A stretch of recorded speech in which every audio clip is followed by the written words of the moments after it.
哼，你就是个丧门星，克死你娘！克你爹没儿子，家里能留你到现在，已是仁至义尽，你别不知好歹。哎，阿慈，我们都是为你好，你被夫家退婚，现在名声都毁了，能有人要你，你应该感恩。死丫头，跟你说是通知你，不是征求你的意见，你要是再不听话，我打死你！周围都是他的亲人，而每个人都冷漠地看着他。瘦小的姑娘跪在屋子正中，泪流满面。我不是克星，你们逼死我娘，周氏生不出儿子，就陷害是我克他，就连我的亲事都被堂姐抢了，一句话都没有，还把我的亲事让给了堂姐。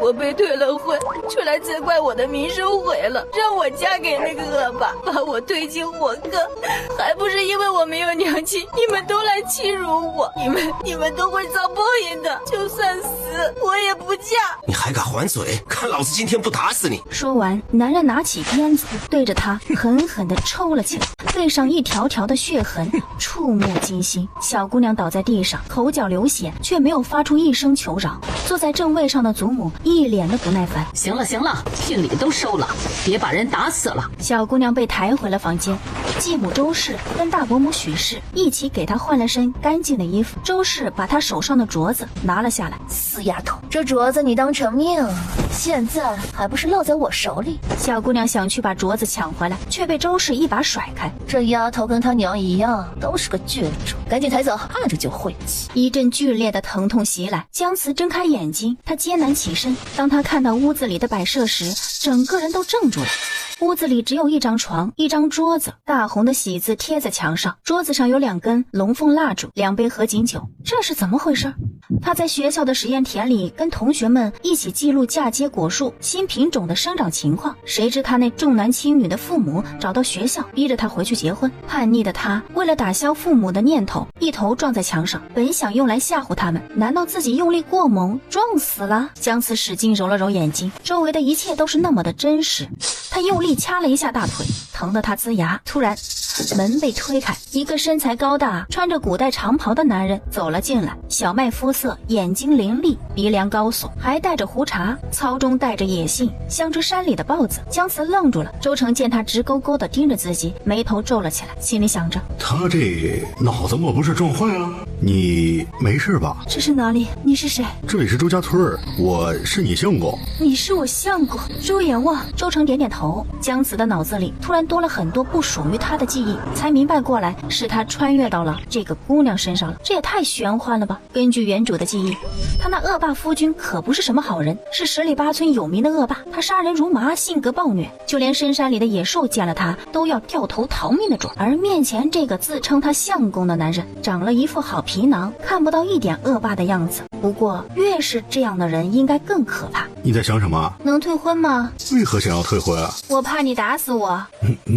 我从不打女人，也从不随意打人。真的？周成点点头。姜慈见他不像是个性格不稳定、脾气暴躁的人，主要是这男人长得实在是让人无法把他跟坏人搭边。他穿来这里人生地不熟，还是在大山里，想跑都不知道往哪个方向跑。就算退婚了，他也不知道往哪里去，原来的世界肯定也回不去了，原主的娘家更是不能回，那就是个火坑，回去了也没有好下场。思来想去，他还是打算赌一把，他选择暂时留下来，以后再做打算。好吧，我暂时相信你说的，我可以留下来。好，我不同意，这婚必须退。你的心不在我儿身上，又是撞墙又要退婚，我们家可经不起你折腾。一个妇人气哄哄地走了进来。娘，你别说话，这件事就这么定了。原来这是他婆母，看起来就不好惹。姜慈看向了身边的男人，你刚刚答应我的，要反悔吗？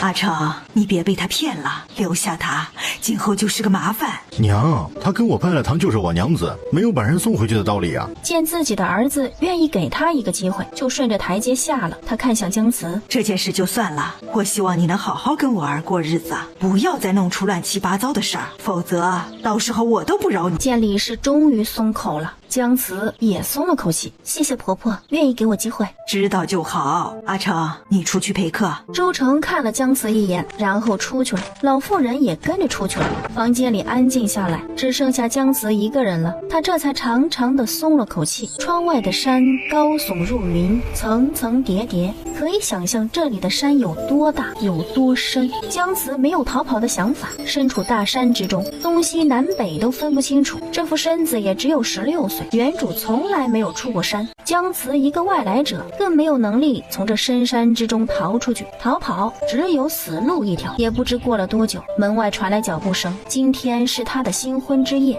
要跟一个陌生的男人同床共寝。虽然那人长得不错，但是从心里还是接受不了。门被推开了，高大的身影有些踉跄的走了进来。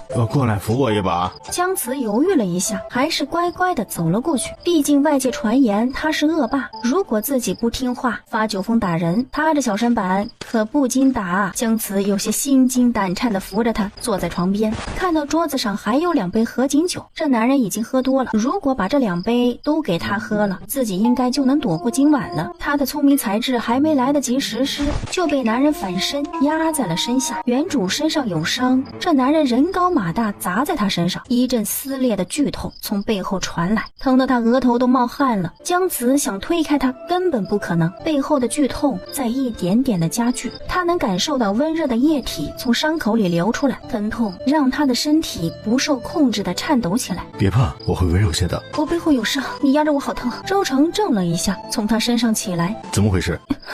是我爹打的。给我看看。他转过身，背对着周成，他的后背已经被鲜红的血浸透了。周成的眉头紧紧地皱了起来，他甚至有些愤怒，多大的仇恨，对自己的孩子下这么重的手。你把衣服脱下来，我给你上药吧。姜子也顾不得羞涩，背对着周成脱了衣服，露出了后背。周成拿来创伤药，看到那娇嫩的背后几乎布满大大小小旧伤新伤，还有好几道新鲜的伤口都裂开了，再往外渗血，不敢想象这有多疼。会有点疼的，你忍着点。他把药粉撒在那些伤口上。这个创伤药很好，只要2-3天伤口就能愈合。你是做了什么大逆不道的事了？你爹要这样对你？我都习惯了，只要他们不高兴，我就是他们的出气筒。周成听得脸色变得很难看。今后我不会让你再受委屈。姜子一怔，从小到大从来没有人跟他说过这么温暖的。爷爷奶奶虽然把他养大，但他们的心里还是向着孙子的。爹妈就更不用提了，他们更不会把心思放在他身上。是不是很疼？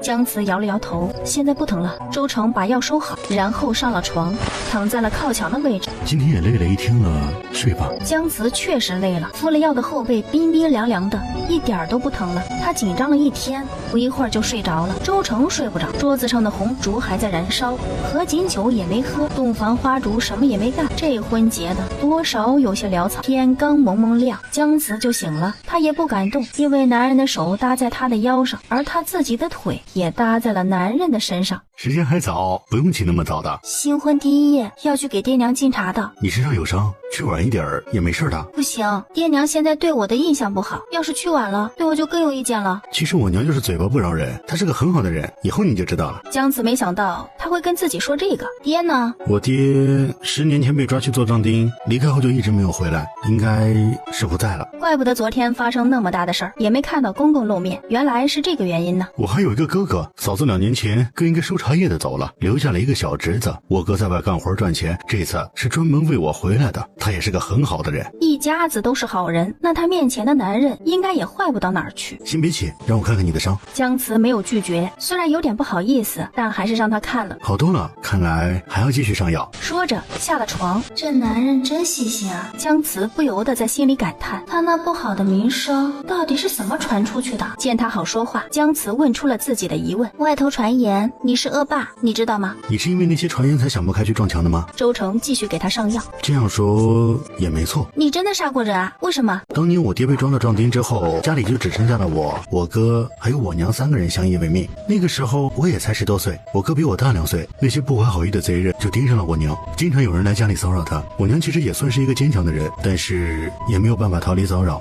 甚至有人夜里翻墙进去敲门，我们每天都不敢睡觉，我娘也是整日里哭。这样的日子过了2年，那时候我14岁，在一个月黑风高的晚上，我把一个想占我娘便宜的人给捅死了。我还把他的头给剃了下来。从那以后就再也没有人来我家了。恶霸周阎王的名声就是从那时候传出去的。姜慈听出了周成的无奈，也能感受到他们当年的无助，他能理解这都是被逼的。他对周成开始有了好感。周成给他上完了药，姜慈换上了一件原主带过来的旧衣服，上面补丁烙补丁，一看就知道是穿了很多年的。原主的娘家舍不得给他做一套新衣服，他继母还把原主娘亲留给他的镯子给抠去了。姜慈都替原主生气啊！原主娘亲那个手镯是原主唯一的念想，要是有机会，我一定要帮原主给拿回来，就算扔了也不能便宜姜家那些人。周成看了眼他身上的衣服，什么都没说，伸手牵着他的手走。姜慈跟着周成一起去了婆母的院子，婆母对他并没有好脸色，整个进茶的过程结束，也没有从他脸上看到一丝笑容，心里不痛快，对他态度不好，自己能够理解。整个过程姜慈都是面带笑容给婆母敬茶。大哥周彪坐在了父亲的位置，长兄如父。阿成不是像外界传的那样，弟妹不要相信那些谣传。我都明白，家里就拜托你来照顾了。小宝今后要是惹你生气了，你尽管当自己的孩子教育就好。姜慈见坐在一边的小宝，他乖乖地坐着，清澈如泉水一样的眼睛看着自己，小脸肉嘟嘟的，看着就讨人喜欢。这么乖的孩子，就算惹我生气了，我也喜欢啊。周小宝虽然年纪小，但是从小没有母亲，懂事的比正常孩子要早。这个小沈在夸奖他，对小沈的印象就更好了，奶声奶气的说道：小宝很乖的，不会惹小婶婶生气的。小宝真乖，来婶婶跟前。小宝高兴的咧着嘴跑到姜慈跟前，周彪心里高兴，咧着嘴笑。李氏虽然没有笑容，但是从他那已经柔和下来的眼神看得出他也是满意的。周成被母亲叫了过去，你娘子新婚第一天穿成这样会被人说闲话的。他娘家没有陪嫁，没有新衣，真是不像话。这做长辈的也真是一点脸面也不要了，咱们可是给了一张狼皮做的聘礼，一件衣服都舍不得。说完从身上掏出一个钱袋子，你带他去镇上的裁缝铺子里买2身衣服，让他们娘家人知道我们对这孩子的重视，后日回门要穿得体体面面的，不至于回娘家还要看他们脸色。娘，我知道了。周成伸手接过，就算他娘不这么做，他也打算这么做的。娘，你不生气了？谁说我不生气的？我这口气一时半会可消不了。不要说我给的，你带着他去买，想必他都没出过山。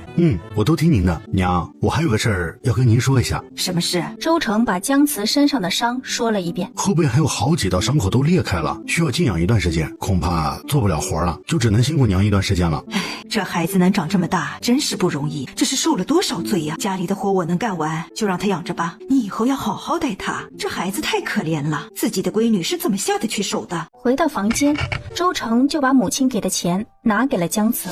这是什么呀？是我娘给的，她见你身上的衣服太旧了，叫我带你去镇子上买2身衣服呢。姜慈有些受宠若惊，早上婆母对他可没有好脸色，就连笑容都没有给他一个，却知道他没有衣服穿，给钱让他买衣服。他们家的条件比一般的人家要好一些。周成照顾家里，以进山打猎为生，想要赚到钱，就要进深山老林才能打到大型的野兽。周成每次进去都是冒了极大的生命危险，一般人不是吃不上饭了，是绝对不会进入深山的。所以周成打猎的钱都是卖命钱，还有一部分是大哥周彪在山外给人干活挣钱，赚的每一分钱也都是辛苦钱，来维持一家人的生活。他可不好意思用这些钱给自己买衣服，我这衣服还能穿，你把钱拿回去还给婆婆。就算我娘不这样做，我也要这样做的。你娘家不能给你的，我都会给你。再说了，回门的时候，你总不能还穿着这身旧衣服回去吧？周成的意思他是明白的，娘家人已经这样对待他了，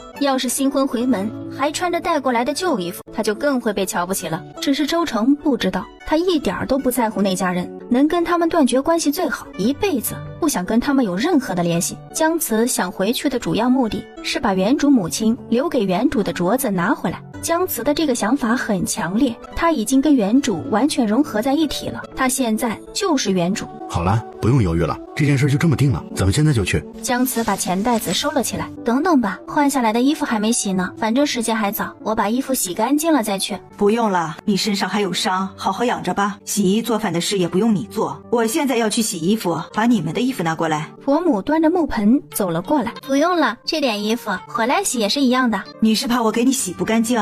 不是的。不是就去把衣服拿出来，我不喜欢磨磨唧唧的。周成已经从房间里出来了，他手上拿着他们昨天换下来的衣服，递给了母亲。李氏接过衣服，转身就走，还没走出2步，又回过头来，路上小心，早点回来。说完转身就走。姜慈觉得这老太太还挺可爱的，用着最凶的语气，说着最温暖的话。他就是嘴。我明白，伯母是个好人，你不用跟我解释。周成也是难得的露出了笑容，他笑的时候好看的让人移不开眼。周成见他对自己傻笑，你笑什么？没看什么，娘让咱们快去快回，咱们走吧。周成所在的村子叫周家村，是个山脚下的小村庄。姜慈对这里充满了新奇，山里的空气新鲜，周围的环境也很美，能看到很多稀奇古怪的鸟类，还有一些小动物。周成无奈的摇头，小娘子也是山里长大的，应该对山里的景色习以为常才对。瞧他那目不暇接的样子，好像第一次见似的。两人正往前走，突然左前方的草丛发出哗哗的声音，周成警惕地拉着姜慈，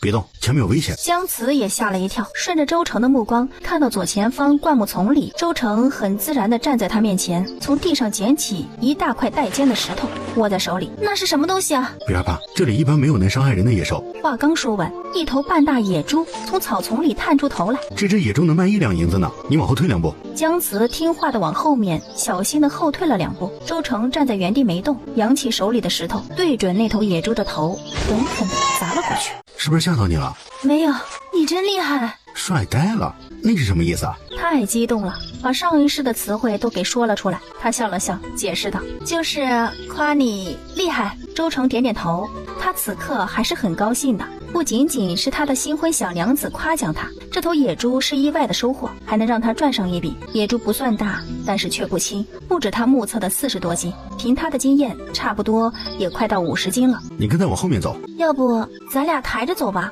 不用，你后背还有伤呢，用力会再次裂开的。这点重量对我来说很轻松，我曾经还从山里背过一头黑熊呢，你不用担心我。周成一脸轻松，姜慈对他的佩服五体投地。能背一头熊的人，那是真男人。因为抄的是近道，本来要2个小时才能出山的路，只用了不到一半的时间就走出了。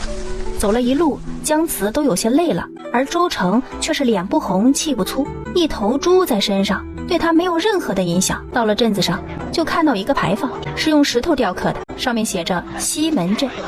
镇子上有不少人，住在山里或者周围的人需要补充物品，都要来这个镇子，所以是比较热闹的。周成对这里是很熟悉的，他每隔一段时间都会来这里卖野物的皮子。2个人走在街道上，对面有几个人过来问他肩膀上野猪的价格，周成直接开价1两银子。那些人从500文砍到800文，周成是少一分不卖。那些人见讲不下来价格，最后还是1两银子成交了。累了吧？带你去吃东西，吃饱了咱们再去买衣服。这里有一家面店，口味很好。姜慈也喜欢吃面，就跟着周成去了。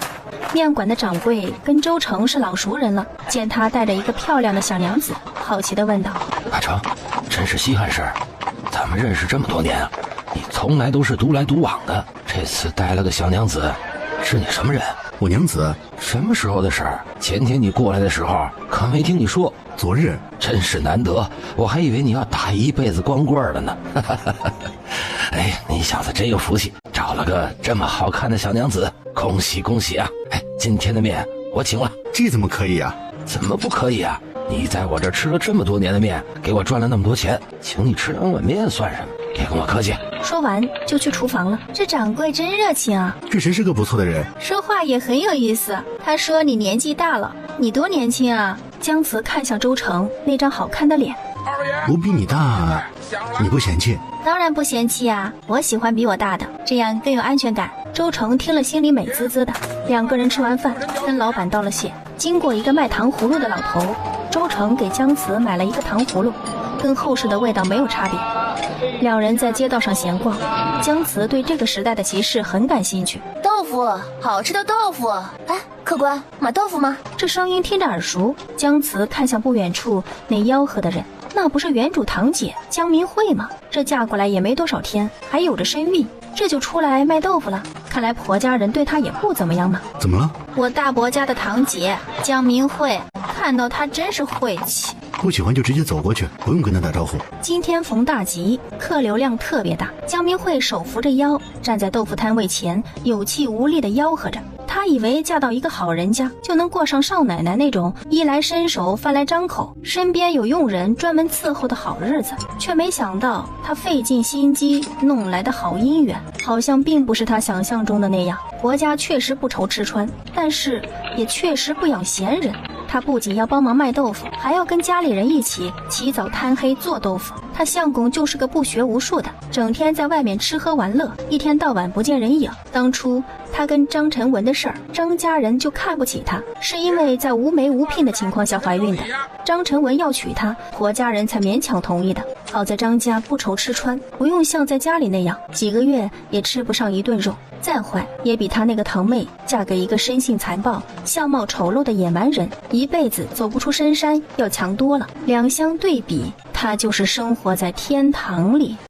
客官买豆腐。江明慧见来了顾客，赶紧笑脸相迎，眼角的余光看到姜慈的时候，整个人都是一怔。他旁边的这个长相英俊的男人是谁？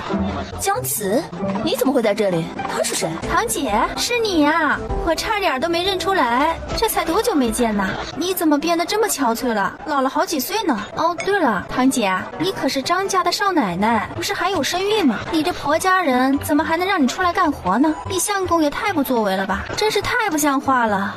不用你操心，婆家人对我好着呢。我相公更是把我当成宝，想要什么就给我买什么，想吃什么佣人做好直接端我面前，我好着呢。知道你过得好，我就放心了。江明慧明明知道他是在讽刺自己，说出的话做出的表情都让他没有办法发挥，目光又掠过那男人的脸。姜慈嫁的什么人他再清楚不过了，那可是远近闻名的丑八怪死变态。而面前的这个男人身材高大精壮，男子气概十足，最重要的是还有一副极好的皮囊，不可能是他新嫁的相公。姜慈，你跟别的男人这么亲近，难道就不怕你那丑八怪的变态男人知道了把你给打死？不好意思，我就是他的相公。相公，不用跟他解释了，你不是说还要给我买衣服的吗？别耽搁时间了。时候是不早了，走吧。两个人也没跟江明慧打声招呼，就这么趾高气扬的走了。江明慧差点被气死，一直都是他江明慧压他姜慈一头，什么时候轮到姜慈来压自己一头了？刚才那是谁呀？张晨文摇摇晃晃地走了过来，江明慧一看到他，一股浓浓的酒味袭来，这又是喝酒了。想到刚才那个男人，再看看自己这个用尽手段抢来的男人，心里就更来气了。不认识。你们说了那么久，也没买咱家的豆腐，你说不认识？你跟我说实话。我堂妹。张晨文虽然跟姜慈定过亲，但是俩人是没有见过面的。婚姻是父母之命，媒妁之言，不需要见面就可以直接定下婚事。当然，江明慧跟他是个例外。听到是自己退亲的对象，张晨文也没有了兴趣。江明慧带他见过姜慈，瘦瘦小小的不说，干巴巴的，一点女人味都没有，脸上还有一块难看的胎记。虽然远远的看了一眼，他还是被吓得不轻。现在想起来都想皱眉头，他就没有见过那么丑的人。掌柜的，麻烦把那件浅蓝色的拿过来试试。哎呦，公子啊，您可真有眼光，这可是我们才做出来的新款式。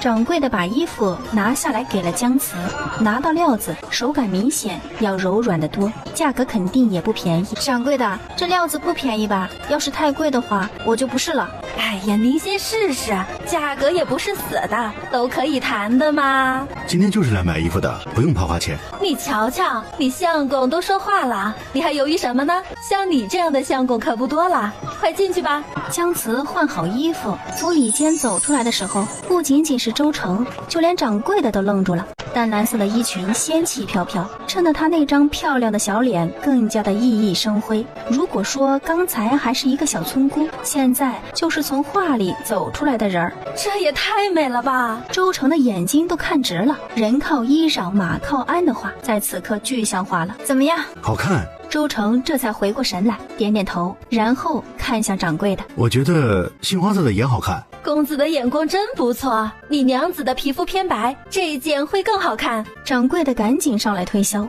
也给拿了过来。款式其实是一样的，只是颜色不同而已。不用试了，请问多少钱一件？啊，真好看啊！还有吗？我也要一套。从外面进来一个姑娘，指着姜慈身上的衣服问店掌柜：“哎呦，这个颜色没有啦。”他手上那个杏花色的给我试试。那件我们也要了，姑娘再选别的颜色吧。周成赶紧把那件杏花色的拿在手里，掌柜的笑眯眯的对那姑娘说：这个款式呀，现在没有啦。如果你喜欢，可以定做，3天就能拿到。啊，那好吧，那就给我做一套，需要多少银钱？600文啊，要600文，太贵了。哎呀，您看看这衣服呀，都是好料子，也是我一针一线做出来的。这一件衣服呀，我就要花3天的时间，600文不贵的啊。那我还是看看别的吧。姑娘被价格吓退了，看起了其他衣服。姜子也觉得贵，还是看看别的吧，太贵了。不贵，又不是每天都买。我看这料子软和，穿着也舒服，最重要的是你穿着也好看。周成拿出银子给掌柜的付钱。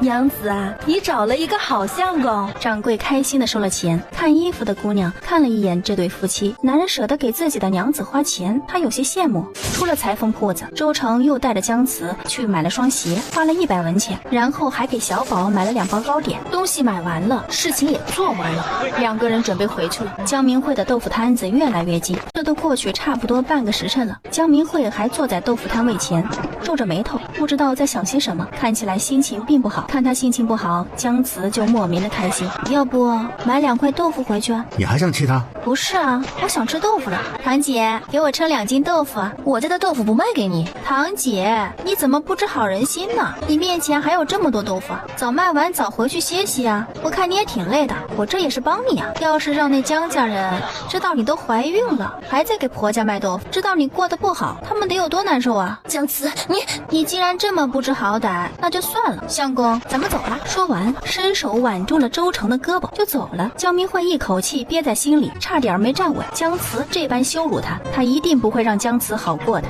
哎，嫂子，你认识前面那2个人啊？啊，不认识。哦，我看他们站在摊位前跟你说话，还以为你们认识呢。你认识他吗？江明慧心里一紧，他这个姻缘是用手段弄来的，要是小姑子知道姜慈是谁，再告诉张成文，那可就麻烦了。不认识，刚才我去裁缝店里看衣服也遇到他们了。哎，嫂子，你知道那小娘子身上的衣服有多贵吗？江明慧摇了摇头，一身要600文呢。那相公一下子给她买了2身。那小娘子的命真好，相公长得也好看，又疼她，还舍得给她花钱。哎，我以后也要找那样的相公。张秋云说这话的时候，一脸的羡慕。不听这话还好，听了这话，江明慧的心里就更难受了。今天舒服了？哎呀，舒服了。被他欺压了那么些年，今天算是出了口气。你就不怕他回娘家告你的状啊？不怕，我巴不得他去告状呢，不能让他自己心里难受啊，也要让那江家人跟着一起难受才行。特别是我那个爹，一想到他暴跳如雷的样子，我心里就高兴。你爹为什么对你堂姐比对你还好啊？你不是他亲生呢？因为我爹没有儿子，我母亲因为生我时伤了身子，不能生了，我爹就把我娘给休了。我娘受不了打击，上吊自杀，我爹马上就把继母领回家了。继母倒是能生，这么多年一连生了6个，全部都是闺女，死了5个，活下来1个。继母把所有的气都撒在我身上，说我命硬是灾星，克死母亲，又克死他的孩子。我父亲、祖父母都相信继母说的话，他去算命也说他命中无子，大伯家有儿子，还有1个女儿。我祖父祖母也偏心我大伯一家。我爹觉得没有儿子就没有了依靠，他把大伯家的儿子当成自己的儿子，就连大伯家的堂姐也当成是他自己的闺女，讨好我大伯一家。你继母的孩子，你爹也这样对待吗？有我继母在，他的日子当然很好啊，他跟我爹一样，很会巴结我大伯一家，他在家里过得不错的。等我这趟回去，把我娘给我的镯子拿回来，这辈子不会再跟他们有任何的联系。李氏出门看了几趟，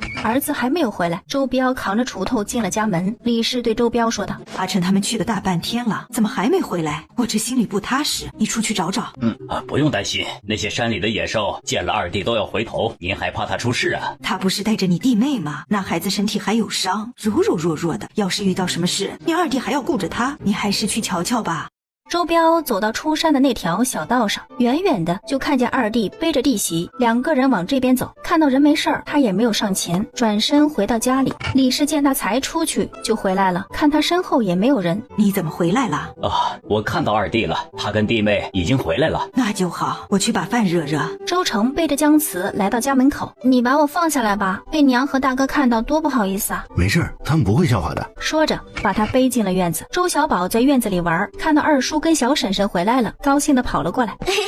二叔，婶婶怎么了？婶婶没事，是脚崴了。这个时候，李氏也热好了饭，从灶房里走了出来。多大个人了，还能崴脚？怎么样了？我看看。本来就不是什么大事儿，周成在路边找了一些草药捣碎给我敷上了，现在一点感觉都没有。李氏还是不放心的检查了一下，已经不肿了，应该是没事了。下来试试，看看还疼不疼。他让周成把他放下来，慢慢的走了2步，惊喜的说：“哎，一点都不疼了。”不疼就说明好了。李氏看了眼他身上的衣服，这衣服好看，很适合你。小婶婶，你身上的衣服真好看，像个仙女儿。你呀，这小嘴儿像抹了蜜似的。你看婶婶给你带了什么？啊，是糕点。婶婶，你太好了。好了，饭已经做好了，吃饭吧。周成把钱袋子给了李氏，跟他说了在路上抓到野猪的事儿。李氏也说他们运气好，姜慈在家里休养，伯母把家里的活全包了，只有小宝时刻陪着他。一高一矮2小只坐在门口的石墩子上，姜慈看着周围巍峨的高山、奇形怪状的石头，还有那颜色丰富的秀美景色，妥妥的陶渊明笔下的世外桃源呢。他已经喜欢上了这里，喜欢这个家的氛围。他在这个家里感受到了被人重视的滋味，这是他上一世从来没有感受过的。他喜欢这样的日子。周成跟周彪2兄弟快到傍晚的时候才回来，他们带回来2只野山鸡，1只野兔子，兄弟俩都很高兴。明天回门，李氏让姜慈把这些野物也拿回娘家。不用，留着咱们自己吃，他们吃不惯这样的好东西的。这趟回去什么都不带，这么好的东西自己吃不香吗？给那些人吃，浪费了好东西。那怎么可以？人言可畏，你们村子里的人看到你空着手回去，会说我们不懂事，要有的礼节都还是要有的。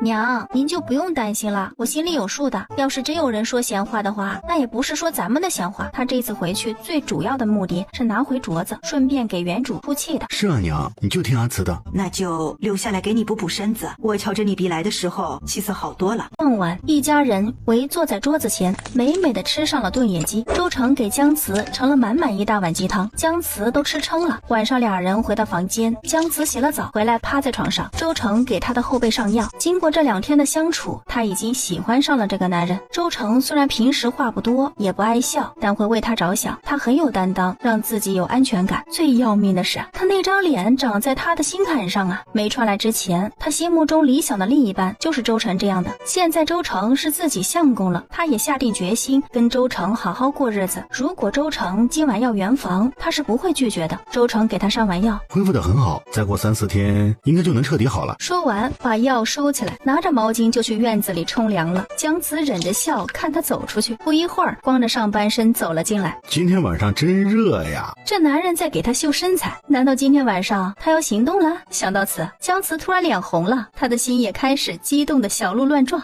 周成直挺挺地躺在靠墙的位置，2个人之间还空着1个人的距离。你睡了吗？我有点冷，你靠近一点。他了解自己没有能力控制好力度，免不得会让他再次受伤，但是还是鬼使神差的往他的跟前挪了挪，四目相对。这样可以了吗？你搂着我的话会更暖和。主动往他跟前挪了挪，伸手搭在周成的腰上。周成浑身一紧，心口起伏不平的幅度更大了。你知道后果吗？你的伤还没彻底好啊。可是我已经不疼了。周成知道自己快要控制不住了，趁自己还有思考的能力，一咬牙把姜慈放在他腰上的那只手拿了下去，整个人坐了起来。现在还不是时候，伤口刚刚愈合，很容易再次崩开的。说完起身下了床，拿着毛巾出去了。这个傻男人身上都烫得要着火了，竟然还能想到他的伤口，感动之余心里也空落落的。周成在院子里一连往头上浇了2盆水，这才把身上那团火给浇灭了，把身上擦干净，这才转身回了房间，爬上了床，在他身边躺下。明天还有事，快睡吧。那你搂着我睡，什么都不做。周成犹豫了一下，还是同意了。姜慈窝在他的怀里，头枕在他的胳膊上。翌日天刚蒙蒙亮，姜慈就起来了。起那么早做什么？我浑身都不得劲儿，我得干点啥，要不然我整个人都废了。家里也没什么让你做的。伯母早起做饭，我把家里人的衣服给洗了，也能替她分担一些。好吧，娘要是知道你有这个孝心，她一定会很高兴的。你没事可以多睡一会儿。我起来去挑水，昨天洗了2次澡，水槽里的水不够今天用的。那咱们一起。说着把昨天换下来的衣服放进了木盆里，端了出去，就看到大哥周彪挑着2桶水走进院子。大哥早。走。大哥，你跟小宝换下来的衣服拿给我，我今天去洗衣服。不用了。大哥，没事的，今后我要跟娘一起分担家务的，拿出来吧。周彪挠了挠头，还是有些不好意思。周成从房间走了出来，哥，咱们都是一家人，你不用这么客气的。周彪只能说好，去房间里把昨天换下来的衣服拿了出来。那就谢谢弟妹了。大哥，您太客气了。姜慈把衣服接了过来，说完就去拿婆母的衣服。都在一个院子里，李氏听到他们说的话了。见姜慈这么懂事儿，结婚那天的事儿他已经放下了。李氏也越来越喜欢这个儿媳妇儿。他从灶房里走了出来，就看到姜慈也走了过来。你有这份心就够了，瞧你瘦瘦弱弱的，身上还有伤，把身体养好了再做也不迟。李氏把他手里的木盆拿了过去，可是没有可是，如果实在闲得慌，就去给我看着锅，别让里面的饭扑了。姜慈觉得也可以，高兴的去了灶房。阿成，你过来，我有话要跟你说。大哥，你等我一下。说完，跟着母亲来到房间。娘，你要跟我说什么？你要节制点儿，阿慈身上还有伤，他那小身板太弱，经不住你折腾。你也不能天天晚上出来冲冷水澡，昨晚就冲了2次，一冷一热的，对你身体也不好。周成知道母亲误会了，但是这个也没法解释。母亲并不知道他们现在还没圆房。你们行完房要用枕头垫在你媳妇的后面，这样更容易受孕。听到这话，周成的脸也红了，硬着头皮说：我知道了。二弟，咱娘跟你说什么了？你的脸怎么红了？没说什么啊，那咱们快走吧，去后山看看，别耽误了你带弟妹回娘家。床上的周小宝也醒了。祖母，小宝，你醒啦，天还早着呢，再睡一会儿吧。祖母，我要起来去找婶婶。他的这个小孙子依赖姜慈，夜里睡觉的时候做梦，嘴巴里还喊着婶婶。婶婶，你今天做饭呀？一声稚嫩的小奶音从身后传来，姜慈回过身来，就看到周小宝满脸笑容的看着他。是呀，小宝怎么起这么早呀？祖母说是你在做饭，我就起来了。小宝还没吃过婶婶做的饭呢。李氏也来到灶房，看着俩人，脸上也露出了笑意。这孩子啊，夜里还喊小婶婶呢。这孩子依赖他，他知道，也许这孩子把对母亲的思念寄托在了他身上。小宝今年5岁，他母亲离开2年，3岁的孩子应该是记事的。姜慈摸了摸小宝的小脑袋，是不是夜里做梦梦到婶婶啦？我夜里做梦梦到你走了。小宝点点头。姜慈听了心里不是滋味，婶婶不会走的，婶婶还要等着小宝长大呢。小婶婶，你说的是真的吗？当然是真的呀，小婶婶从来不骗小孩子。没多久，周成2兄弟也回来了。今天运气不好，一只野物也没有抓到。没关系，家里不是还有一只野鸡野兔呢，还够吃2顿的。吃完了饭，姜慈跟周成2个人启程去了姜家。临行的时候，姜慈对李氏说，可能要在姜家待个几日，让他跟大哥不用担心他们，不会超过5日，他们就能回来。李氏点点头，让他们路上小心。小婶婶，你答应过我的，说要看着我长大的，你不能说话不算数，一定要回来。好，婶婶说话算话。姜慈摸摸他的小脸，然后跟着周成2个人走了。弟妹空着手回去，又要待那么久，也不知道要做什么。不管做什么，有你二弟在，那丫头吃不了亏。哎呀，阿慈，你回来了！一个中年女人高兴地跑了过来。这位婶子叫杨氏，原主娘亲没死之前的好友。原主娘亲死了之后，杨氏暗地里对原主照顾不少，没有她，原主或许早就饿死了。全村人都在议论你活不过3天，我这心里难受死了。没想到你还能回来。这时候又围过来2个妇人，你这丫头命还真大呀！都以为你活不过3天，全村没人不骂你爹的，把一个好好的闺女扔进火坑。婶子，你看我不是好好的吗？是啊，看到你好，我就放心了。对了，昨天你堂姐江明慧回来过，下午又急匆匆的走了。听说她在婆家过得不好，嫁过去起早贪黑的做豆腐，那婆家人根本就看不起她。她相公也游手好闲的不挣钱，可能是心里难受，回娘家来诉诉苦吧。他娘还到处说他闺女过着衣来伸手饭来张口的少奶奶生活，原来都是吹牛。我就说嘛，怎么上午来了，下午就走了？原来是要回家干活呀。姜慈把闲话已经扯出来了，接下来把这件事儿要怎么传下去，就要看这些婶子的功力了。哎，阿慈啊，这位公子是？婶儿，他是我相公。周成想上前跟他们打招呼，不仅是杨氏，还有其他那2位妇人，一听是姜慈的相公，条件反射的跟他拉开了安全距离。他们都知道周阎王的恶名，有这样的反应一点儿都不奇怪。婶子们别怕，你看我过得这么好，要是真如传言那般，我还回得来吗？哎呦，你看说的也是，这么周正的年轻人，怎么可能是外面传的那个样子呢？我看到你爹跟你大伯在后山的地里干活呢，好像啊，并不知道你们要回来。没事儿，我暂时也不走，反正要在家里过一段时间的。婶子，有时间我去你家看你，我现在要回家了。好，你先回家吧。姜慈跟那2位婶子告了别，两人一起往家的方向去了。哎，你说他回门怎么空着手啊？哎，那孩子在家里受的那些苦，能带着相公回来看看就不错了。要是我有这样的娘家呀，肯定得离得远远的，一辈子都不会回来。你说的也对，看他的穿着，说明婆家对他也不错，相公也长得周正，看起来跟外界传言的一点都不一样啊。人不可貌相，那坏人可不会写在脸上。那男人虽然长得不错，我刚才呀跟他对视了一眼，哎呦，真的不敢再看第2眼，有一股子狠劲儿，看起来呀这让人心里直发毛。一个熟悉的身影从姜家走了出来，胳膊上挎着一个竹篮子，看着院子里好像在等人。他就是原主的大伯母许氏。接着继母周氏也走了出来。许氏一抬头，看到迎面走过来2个年轻人，目光扫过那张娇俏的小脸时，许氏整个人怔住了。周氏正在和许氏说话，见他像是见了鬼一样的神情，也随着他目光的方向看了过去。阿慈，许氏也回过神来，昨天姜明慧回来跟他说，在豆腐坊门口看到姜慈跟一个长相周正英俊的男人手挽手走在一起，那个男人还花了1两200文的银钱给姜慈买了2身衣服，还给他买糕点鞋子。不仅如此，姜慈还在豆腐摊子跟前羞辱他在婆家过得不好。对于姜明慧说的这些，他是不相信的。怎么不认识我了吗？你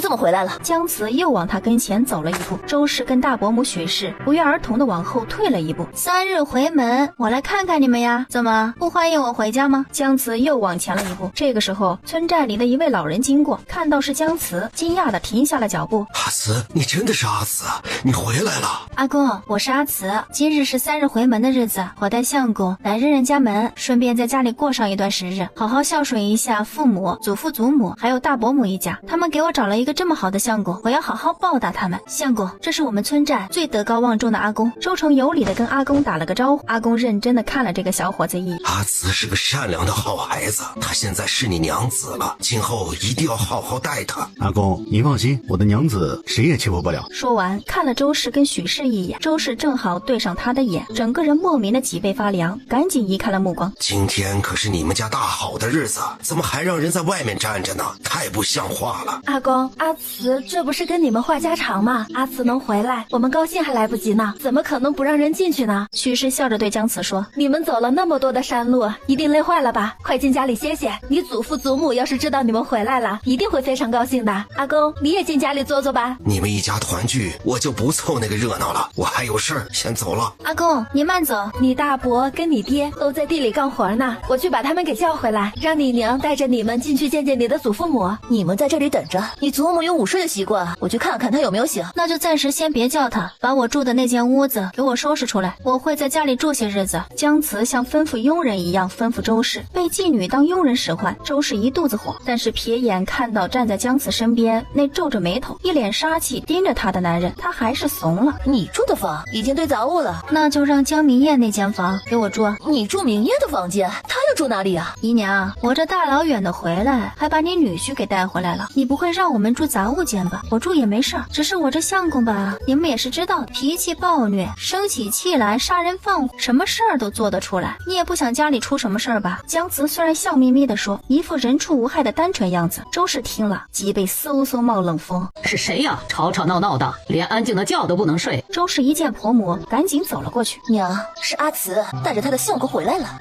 阿慈，祖母，孙女儿带女婿来看你啦。哼，你还有脸回来？祖母，怎么我出嫁了就不能回来了吗？老太太目光看向面无表情的周成，伸手指着他。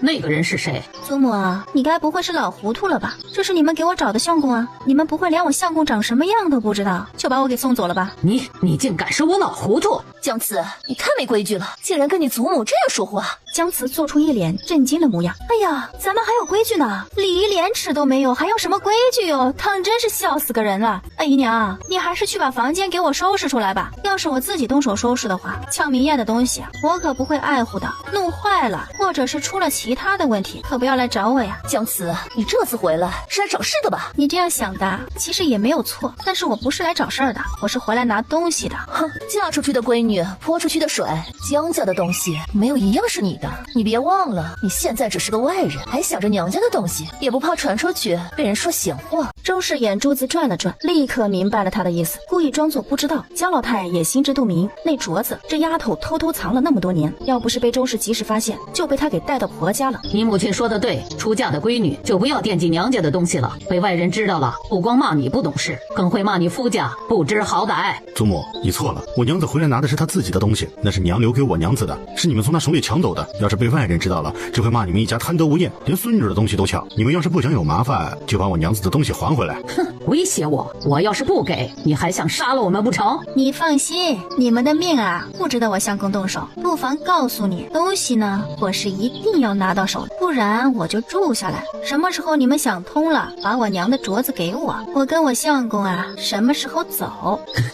你这个贱婢，等你爹和你大伯回来的。祖母啊，你可别激动啊，你要是有个三长两短的，我可是会很开心的。姜慈说完，还忍不住的笑出了声。在他身边的周成也忍不住弯起了嘴角，他的小娘子战斗力实在是惊人，变化真的是太大了。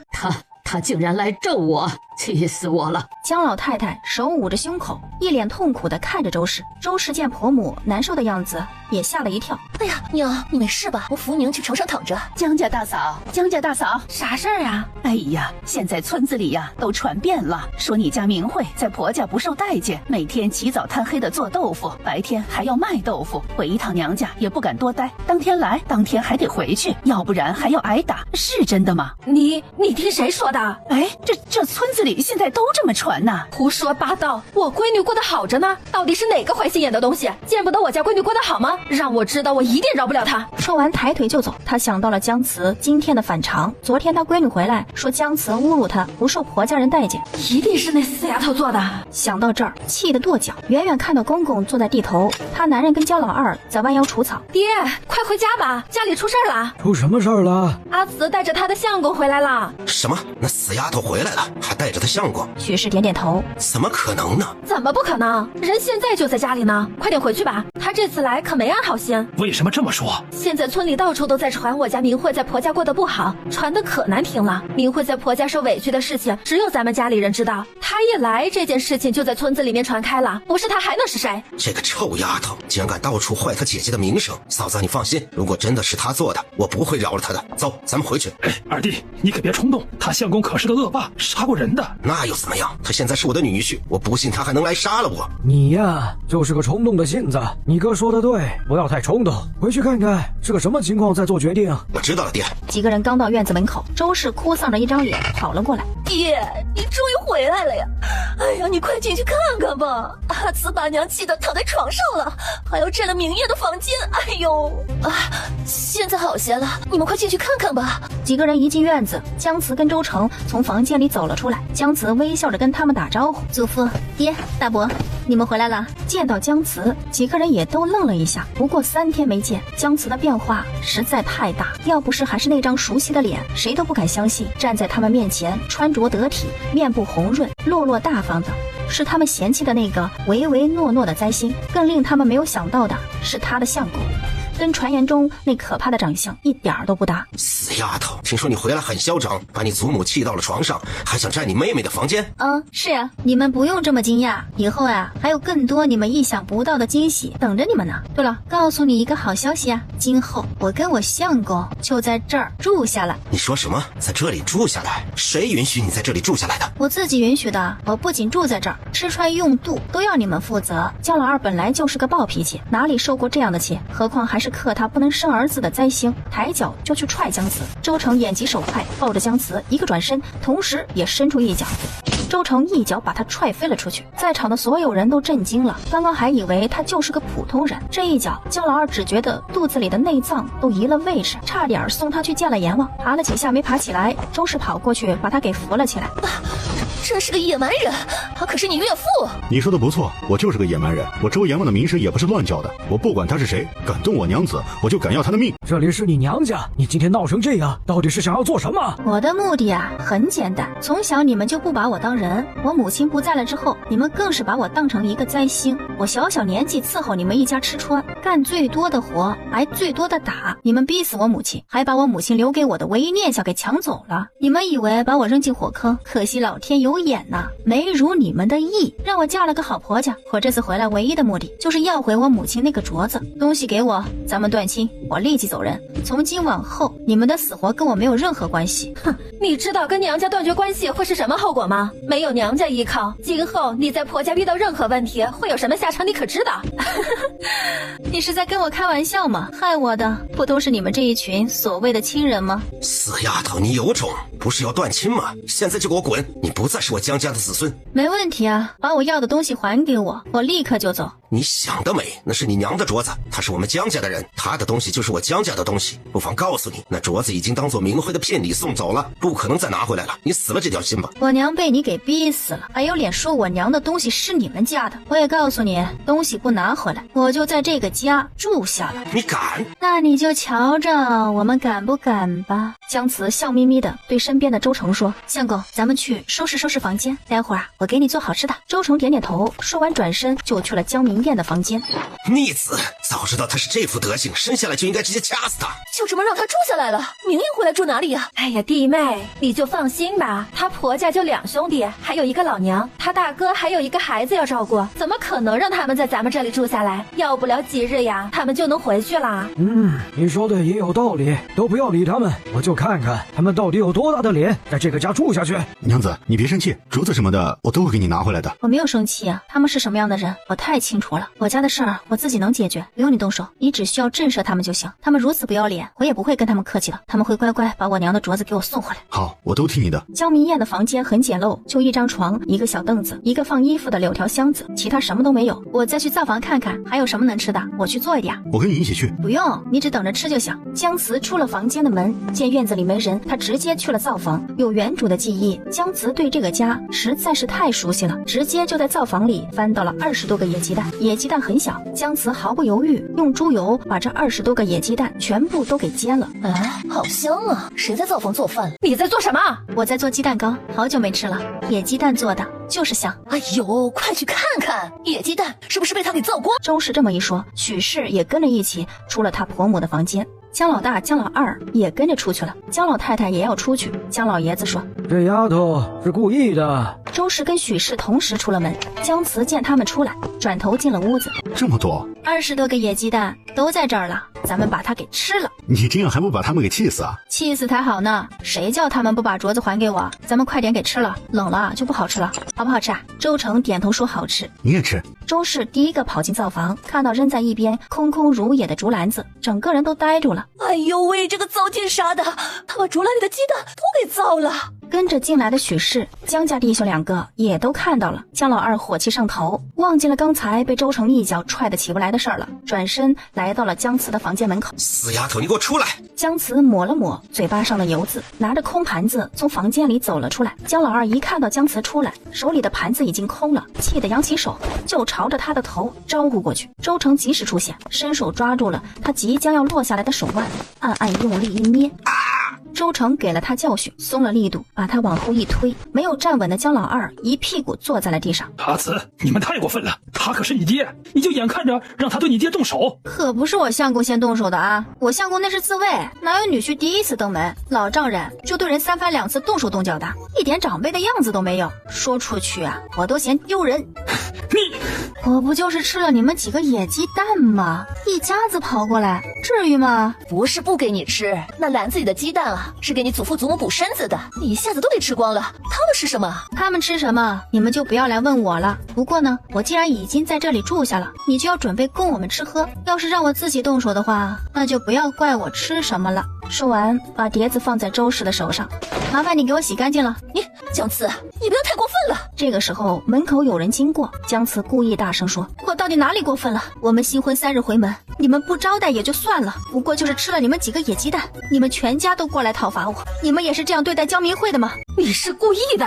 是呀，我就是故意的，你能拿我怎么样？嫂子，咱们走，别跟他一般见识。哼，相哥，你在家里待着，我出去转转。我跟你一起去。不用了，你跟我出去呢，别人见到你害怕，我自己出去找人聊聊今天的事儿，得让大家知道，咱们呀得先下手为强。好吧，那你去吧。姜慈出了门，看到刚才经过他家门口的几个人，他不知道他们听到了多少，故意一副心事重重的样子，朝他们的方向走了过去。他们姜家真不像话，3天回门不招待，也实在是过分了。那阿慈今后在婆家还能有地位吗？是啊，连表面功夫都不做了。阿慈那孩子太可怜了，摊上这么个人家。几人正在议论，见姜慈从家里出来了，那一副可怜的样子，让人看了都心疼。阿慈，你这是要去哪儿啊？姜慈抹了抹并不存在的眼泪，我出来走走，心里好受一些。发生什么事儿了？没事。阿慈，我们都知道你家的事儿，刚才我们也听到了一些，你跟我们说说，你心里啊也能好受些。婶子、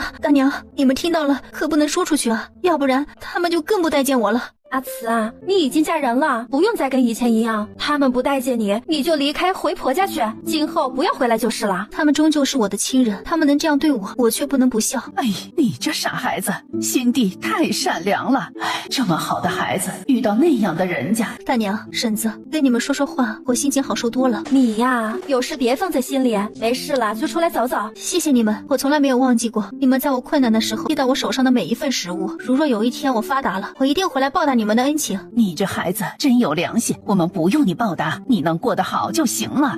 婶子、大娘，你们忙你们的吧，我自己再走走。好，有啥事儿呀，别放在心里，没有过不去的坎儿。姜慈离开了。哎，这孩子从小到大吃了那么多的苦，受了那么多的罪，竟然还有一颗这么纯善的心，真是个好孩子呀。那有什么用？没有了亲娘，就没有了依靠，好孩子啊，只会受欺负。哎，两个妇人都无奈地摇了摇头。那是我的房间，凭什么给那个扫把星住？他还把我箱子给扔出来了，我一直没舍得吃的那2块麦芽糖也没有了。啊，爹娘，你得给我做主。行了，这房间先给那死丫头住着，等会儿把杂物间收拾出来，你去住那儿。爹，我不去，我要住我自己的房间，杂物间给他们住嘛。就这么决定了。姜慈听到这个声音，知道是江明燕回来了，他扬起了嘴角，然后走进了院子。这是怎么了？吓我一跳，我还以为死人了呢，原来是明燕呢。谁得罪你了？怎么哭成这样啊？姜慈，你口无遮拦不成体统，不要来挑战我的耐心。姜慈每次看到姜老二那副想要吃了他而又无能为力的样子，他就觉得很开心。他什么都没说，一副挑衅的神情跟他对视。姜慈，你把我房间还给我，你住杂物间。我要是不给呢？你什么你的？乖乖听你爹的话，乖乖的住杂物间，否则我会让你吃大亏的。这个时候，一直关着的门也打开了，周成那张帅气的脸出现在他面前。回来了，打扰你休息了吧？没有，没人敢敲门。说完，在众目睽睽之下，姜慈转身把门给带上了。娘，那个男人是他相公？周氏点点头。原来昨天明慧姐说的都是真的，姜慈居然有这么好的运气，找了一个这么好看的相公。周氏把还在愣神的江明燕拉进了他住的房间。明燕，这2天你别去惹那个死丫头，现在的她已经不是以前的她了，现在的她邪恶的很，就连你爹都不敢惹她。我爹都不敢惹她，她是有3头6臂吗？她没有3头6臂，但是她身边有个活阎王，你爹已经吃过那人2次亏了。听娘的，他在这里住不了多久，等他走了，房间还是你的啊。江明燕此刻倒有些羡慕姜慈了，活阎王长得那么好看，还对他那么好，你想什么呢？我跟你说话你听到了没有？我知道了。娘，别人回门都是要当天回去的，他们为什么要在家里住下来？就咱们这个态度。他这次回来是想拿镯子的。是他娘留给他的那个镯子吗？周氏点点头。可是那个镯子不是已经给了明辉哥做聘礼了吗？他拿不到镯子能回去吗？你就不要操心这个了，你记住不要惹他就行。娘跟你去把杂物房收拾收拾。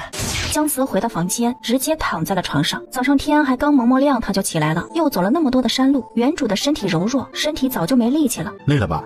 我睡一觉，养精蓄锐，晚上还有惊喜等着他们呢。周成也在他身边躺下，有我在，你尽可以安心的睡。姜慈看着那张阴气逼人的脸，姜慈逗他，往他身边靠了靠，伸手搂住他的腰。我相公真好。周成被他的举动弄得整个人都紧张起来，再看向他的时候，姜慈已经闭上了眼睛，不一会儿就听到他平稳的呼吸声。周成这才敢大胆仔细的端详他那张娇俏可爱白嫩小脸，他的目光停留在姜慈的，像是有魔力一般吸引人，慢慢朝着姜慈靠近。就在他的唇要吻上的刹那，姜慈睁开了眼睛，两个人对视了一瞬。姜慈想逗他，伸手勾住他的脖颈，起身蜻蜓点水从他的唇上挥个意外的惊喜。周成完全没有料到，我要睡一会儿了，你也睡一会儿吧。说完搂住他的腰，闭上了眼睛。周成心里的喜悦都表现在脸上，看着怀里的娘子，伸手搂住了他。你就忍几天，等他走了你就回去了。两个人正在说话，许氏走了进来。弟妹，你跟我出去一趟吧，这里让明艳自己收拾。什么事啊？这么着急？只是越想越不对劲，那个死丫头出去转了一圈，肯定没干好事儿，还不知道败坏我们家多少名声呢。好，明艳你自己收拾，我跟你大伯母出去一趟。两个人出门就分开了。妹子，你这是要去哪儿啊？你这是要做什么去呀？我去那边的山上看看，找一些菌菇野菜之类的，家里也没吃的了。阿慈跟他相公回来，我们也没想到，家里也没有准备东西，这丫头呀就开始对我们不满了，在外面到处说我们不给她饭吃，嫌弃她吃了家里的鸡蛋。嫂子，你说说，我们是那样的人吗？结婚3日回门是多么重要的日子呀！你说是你们没想到，如果是你遇到这样的事儿，你心里舒不舒服？你们这是对人家相公的轻视，以后啊，你们让阿慈在婆家怎么抬头做人啊？人家阿慈可没说你们的坏话，这话呀你不说我们可不知道。刚才我碰到了阿慈，他还说要留在家里好好的陪你们一阵子，他住在山里出来一趟不容易，他说呀始终把你们当成他的亲人，会好好的孝敬你们的。阿慈是多善良的一个姑娘啊，你们要好好待她才对。你们可别被他给骗了，他心眼子多着呢，他这是故意这样说的。在家里他相公都打了他爹2次了，还把我婆母气得躺在床上，霸占明艳的房间，他可不是你们想象的那样。你是把我们都当成傻子了？你先别说他有没有能力这么做，而是他为什么要这么做呀？你们爱信不信。说完转身就走了。你看看急眼了。之前呢，我跟嫂子经过他家门口，听到里面在吵架，说阿慈吃了他们家的鸡蛋。哎呦呦，这一家子围在跟前这顿数落哟。阿慈看到我们，还拜托我们不要说出去，想维护他们姜家的面子。你看这许是小人之心，以为这阿慈出来说他们坏话了，也出来谣传阿慈的坏话。这女人真是坏透了，你们可千万不要相信她的话。周氏也是同样的遭遇，没有人相信她的话，也气呼呼的回来了。以后少惹她，见面也不要理她，吃的东西也不要放在灶房，都收到房间里，出门呢就把门给锁上，我看她能坚持多久。江明艳也把杂物间清理出来，把姜慈扔出来的箱子搬了进去。收拾箱子时，发现里面的新衣服不见了，气得在房间里跺脚大哭。周氏一听，赶紧从婆母的房间跑了出来，许氏也吓了一跳，跟着出来了。到了江明艳的房间，一问才知道不见了2身衣服。谁都知道东西在姜慈那儿，想要回来是不可能的。许氏跟周氏也都见识过姜慈的无赖，只能劝他算了，等姜慈走了之后再给他做一身，这才平息了江明艳的愤怒。姜慈睡了一会儿就醒了，从床上坐起来，房间里没有看到周成的影子，他对这里又不熟悉，人去了哪里啊？心里正好奇。周成推门走了进来，手里还拿着一只带血的野兔子。你去打猎了？我刚才出去方便，发现有一只野兔子，我就给抓回来了。你身子太弱了，好好给你补补。跟着周成一起出去，看他收拾那只野兔子。出了房间，看到院子里的拐角处放了2捆木柴。姜家人的主要经济收入还是去后山捡柴，或者去山上找山货，拿去镇子上卖，换取银钱，再用银钱买需要的东西。2个人一起出去，到了一个小溪边，开始收拾那只野兔。姜慈坐在溪边的沿，看着周围美丽的景色，跟他说着话。收拾完，2人还在小溪边看了一会儿风景，聊了一会儿天。姜慈看时间也差不多了，就一起回去了。回到家里，人都还没回来，他直接去了灶房，把兔子放在锅里煮了，肉香味飘呀飘，飘进了姜老太的鼻子里。他岁数大了，不能跟着一起上山，在家没事儿会去别人家串门解闷。大娘，今天家里煮肉啊？是啊是啊，阿慈不是回来了吗？外头胡说八道，传我家不给孩子饭吃，我们直接炖肉，堵住那些人的嘴巴。走走，进去瞧瞧，我儿今儿个弄到了什么猎物。妇人也很高兴，跟着姜老太一起进了院子。姜老太没有看到他的儿子们，只看到院子里晾着一张灰褐色的兔皮。原来是兔子呀，看起来有7、8斤重呢。江老太没有看到其他人，觉得有些奇怪，还是带着那个妇人来到灶房门口，没看到他的儿媳妇儿，却看到姜慈。怎么会是你？你从哪儿弄来的兔子？姜慈看到还有其他人，大娘你也来了，今儿个别走了，在这里吃肉。嗨，你这孩子太客气了。祖母，是我让相公出去打来的。你跟祖父岁数都大了，身体不好，大伯跟我爹每天都很辛苦的，就想着弄点野物来给你们补补。大娘，你可真有福气，有这么孝顺的孙女儿。对了，祖母，中午的时候我看灶房还有米面等吃的，怎么现在一样也没有了？我还想做点饭呢，您是不是给收起来了？就知道这个死丫头没安好心，她在这里等着呢。这是跟人家说我把东西都藏起来了。怎么会呢？那灶房里有老鼠。原来是这样啊，我还以为您给藏起来了呢。瞧你这丫头，我怎么会把东西藏起来呢？那妇人怎么能瞧不出来是怎么回事呢？姜慈这孩子太善良太单纯了，都这样对他了，还想着弄些好吃的给他们，他再继续待下去也尴尬。我也要回家做饭了，那就先回去了。说完就走了。姜慈见那妇人走了，再看向姜老太那张并不愉快的脸，祖母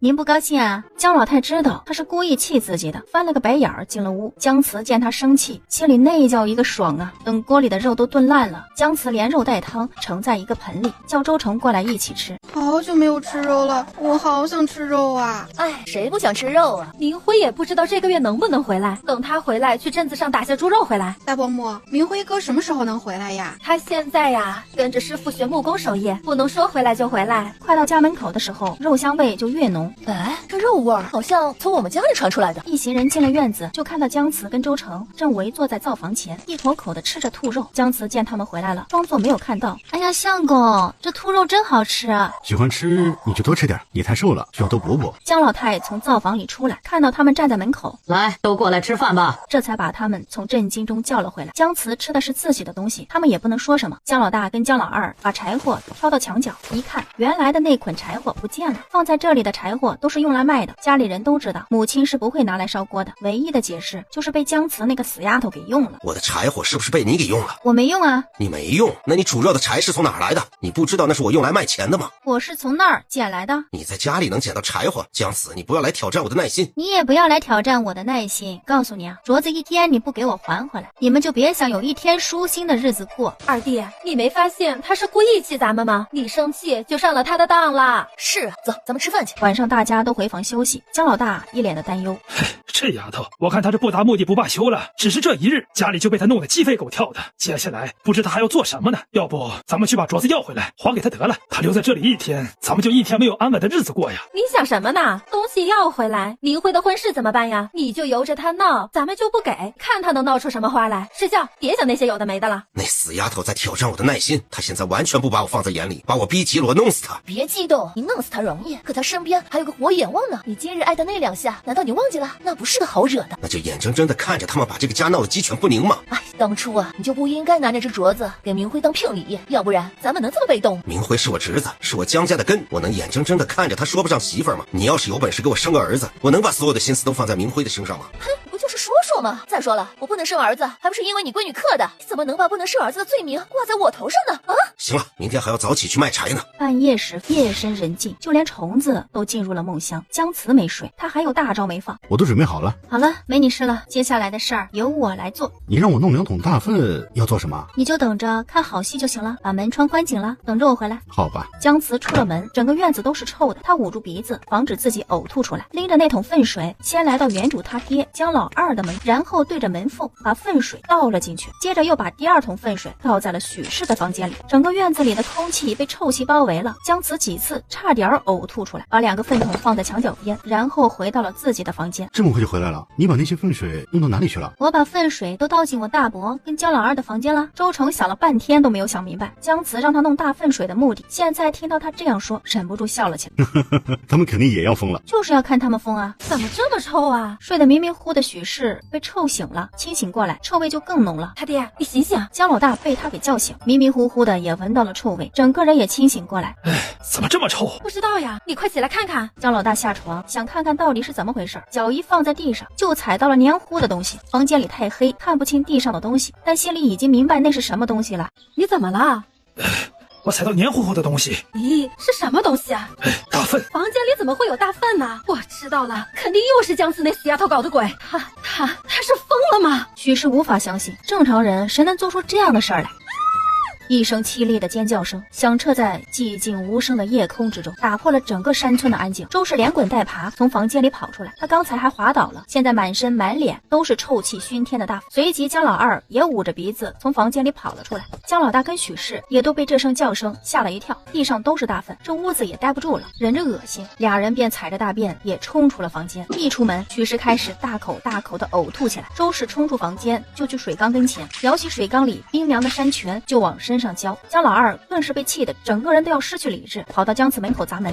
开门，你个死丫头！今天我非打死你不可！敲门的声音震天响，不说整个姜家站，起码住在周围的人都被这边的动静给吵醒了。听到这声音就知道可能是出了大事儿，都从床上爬了起来，往这边赶了过来。姜老太跟姜老爷子被惊醒，也闻到了臭味，院子里乱糟糟的，知道出事儿了。这死丫头又搞什么鬼？三更半夜的，连觉都睡不好。那个死丫头疯了，我屋子里也都是大粪，你要杀了她！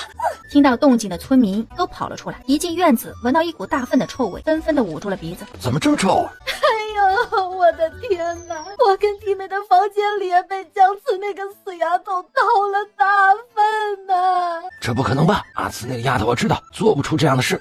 是呀，她为什么要在你们的房间里倒大粪呀？你们可别被她的表面给骗了呀！那个丫头光会做戏，她对我们有意见，她这是在报复我们呢！你可别这么说，她在外面可都说了你们家的好话呀，为你们着想，炖一只兔子都要给你们吃啊！你娘也在，我当时可是亲眼看到的。村里人都知道他们家的情况，阿慈那丫头从小是个什么样的性格，大家都知道，没人相信周氏的话。这个时候，姜老二还在使劲的敲门，嘴里骂得很难听。姜慈起来开门，周成一把拉住了他。你在我身后，我来开。开门的时候你也要小心啊！我没问题。说完走到门口，伸手拉开了门，果然不出所料，门一打开，一个拳头就朝他挥舞了过。周成巧妙的避过了，姜老二没打到人，心里更加的懊恼。进了屋子想去打人，屋子里黑灯瞎火，一进去什么都看不到。姜老二刚刚站稳，姜慈一脚把他踹在了地上。姜老二被偷袭，没有任何的防备，就这么生生的踹到了地上。趁着他愣神的功夫，周成拉着姜慈出了房间。姨娘，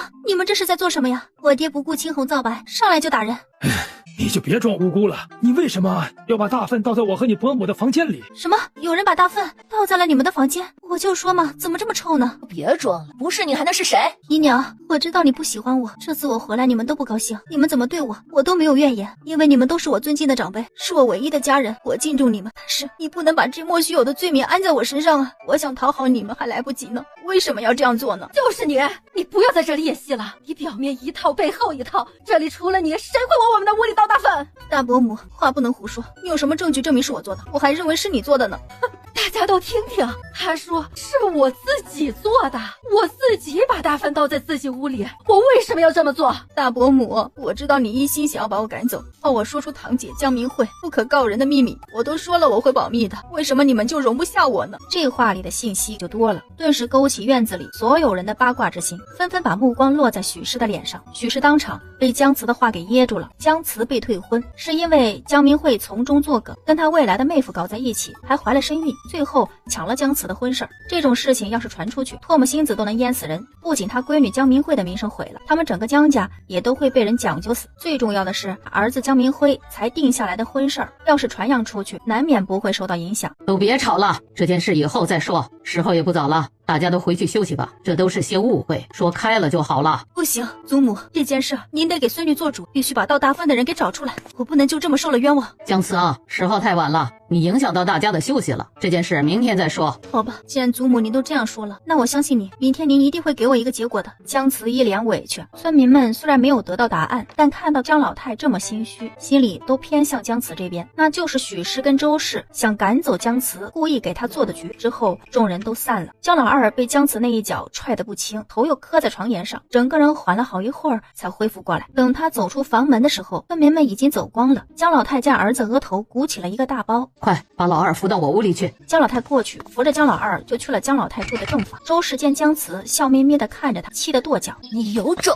说着也跟着走了。许氏瞪着姜慈一眼，转身也走了。现场就剩下姜明艳，不敢相信姜慈竟然强大到连自己母亲跟大伯母甚至祖母都拿他没有办法。办法，明明都知道是他做的，却还只能忍气吞声，转身回到自己的房间。相公，时候不早了，咱们回房休息吧。周成的嘴角也弯了起来，他们今晚睡不到好觉了。娘，我们都知道是姜子那个死丫头做的，咱们就应该让大家看清楚她的嘴脸，怎么能不这么算了呢？切，没脑子的！你没听说他要把明慧做的丑事说出来吗？他只要一天拿不到镯子，这件事他迟早会说出来的。反正明慧已经嫁人了，他也不会经常回来，对他没有多大影响。如果你能把这件事被姜子那死丫头说出来，那就尽早把镯子拿回来，还给他，让他走，咱们还能过上正常日子。不行，如果把镯子拿回来，明慧的婚事就毁了。那你说怎么办？不还回镯子，就让他一直闹下去？不能让他继续闹下去了。明日我找他，好好跟他说几句好话，让他放弃那镯子。他能听您的吗？哎，听不听的总要试试。时候不早了，你们赶紧回去收拾收拾吧，我也累了。弟妹，去叫明艳起来做饭吧，我累死了，什么也做不了。哎呦，明艳做饭不好吃，白白浪费粮食，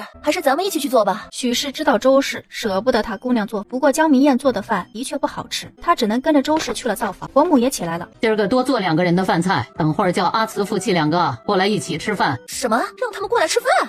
昨天我不是说要跟他好好谈谈吗？世人嘴短，拿人手短，大家一起吃个饭，咱们对他的态度和蔼一些，尽量让他放弃要回镯子的念头。焦老太亲自去敲了姜慈的房门，让他起来吃早饭。姜慈跟周成已经醒了，他主动叫咱们吃饭啊。那咱们起来去吃早饭。桌子上的饭菜清汤寡水，姜慈没有嫌弃，拉着周成的手在桌子边坐下，看了一圈，少了姜家2兄弟。这么客气啊，是不是想通了？姜慈啊，你也太没有规矩了，长辈们都在，你连一声招呼都不打的吗？上梁不正下梁歪，你听说过这句话吗？这做长辈的没有个做长辈的样子，你让我守哪门子的规矩啊？混账！我看你简直是无法无天了。兔子急了还咬人呢，想要得到我的尊重，就把我娘给我的东西拿回来，还给我。好了好了，阿慈啊，你也是带着相公回来了，就算不给我们面子，多少也要给你相公的面子吧。他第一次来，你就逼着他做这些上不得台面的事儿，你没想过他会在心里怎么看你吗？相公，你怎么看我？娘子，你做得很对，用不择手段从不择手段的人手里要回自己的东西，天经地义，你做什么我都支持你。阿慈啊，那镯子真的拿不回来了，你就当跟你明辉哥随礼了。我们姜家就这一根独苗，家里的条件你也清楚，但凡家里有条件，也不会拿你娘留给你的镯子。祖母求你了，镯子的事儿就放下吧。昨天跟晚上你做的那些事情啊，我们都可以不跟你计较，在这里开开心心的住2天就回去，好不好？镯子是我娘留给我的，凭什么要拿去送给你孙子？他又不是我娘养的，我可没有这个义务啊。他结婚生子跟我没有任何关系，你们不用跟我说有的没的。我的目标很明确，就是把镯子还给我，我立刻走人。如果还幻想让我放弃拿回镯子的念头，那你们呀就要做好思想准备了。我保证，你们姜家不仅颜面尽失，江明艳会受到牵连，你的宝贝孙子的亲事也成不了。姜慈虽然是笑眯眯说的，但是他的目光中很厉之色，说明他很有自信。在场的所有人都感受到了这一点。姜慈，那镯子对你就那么重要吗？你别忘了，你身上流着的是我们姜家的血，别人骂我们，难道你脸上就有光？你们不是一直都说我是灾星吗？从我娘去世之后，你们谁把我当成姜家人了？别跟我说这些，你们说什么都没用，我只想拿回我的镯子。姜老爷子气得摔了筷子，哼了一声就回房间了。我也不吃了。许氏跟周氏也起身跟着走了，桌子上只剩下江明艳。他见家人都走光了，看了一眼正在看他的姜慈跟周成，他也坐不下去了，对他们俩翻了个白眼，跟着走了。相公，吃饭。回到房间，姜老爷子把桌子上的茶杯扔在了地，啪的一声摔得粉碎。气死我了！哎呀，气死我了！我们姜家怎么出了这么一个逆子啊！哎，你消消气，我看那丫头是铁了心的要拿回镯子，如果不答应她，她可真什么事儿都能做得出来呀。娘说的对，他们夫妻2个太疯狂了，他能在晚上往咱们房间灌大粪，接下来还不知道要做出什么疯狂的事情来。东西已经送出去了，要怎么要回来？明辉好不容易说的亲事，难道就这么算了？你还有其他的法子吗？爹娘，你们说怎么办？不管他，他要是继续做出格的事儿，就跟他断绝关系，把他从家里给轰出去。这样能行吗？就这么定了。明艳，你去告诉他们，要是那死丫头再敢做出格的事儿，他就被家里的族谱除名。江明艳话的出了房间，姜慈也吃好饭了，跟周成正要离开。你站住！祖父说了，你要是再做出出格的事情，就把你的名字从族谱中划掉，跟你断绝关系，把你赶出家门。镯子的事儿没得商量。好，好，好，那就别怪我不客气了。姜慈的声音很大，里面的人都听到他说的话。姜老太跟周氏心里有些忐忑不安，许氏也好不到哪里去。你刚刚太激动了，那丫头刚来的时候就说要跟咱们断绝关系，你用族谱除名的方式吓唬她，根本没有用。依我看，这件事儿就这么定了。许氏跟周氏因为忙活了一夜，现在又累又去山里捡柴，也没有精神，在家里休息了1个时辰，叫上江明燕，3个人一起去后山捡柴。他们母女3人去后山，中午回来的时候，江明慧未婚先孕的丑事已经在村子里传开了。许氏最担心的事儿还是发生了。我要杀了那个贱人，他毁了我闺女啊！哎呦，嫂子，你别激动，咱爹会给你做主的啊！许氏的肺都要气炸了，也顾不得别人异样的目光，跑回家里。江家2兄弟也都回来了，听到外头的谣言，房间里找姜慈，却发现屋子里根本没人。姜慈跟周成从外面拎着1只野鸡回来了。许氏哭天抹泪，姜老二要上前打人。不要冲动啊，不是他对手。姜慈，外面的谣言是不是你传出去的？没错，是我传出去的。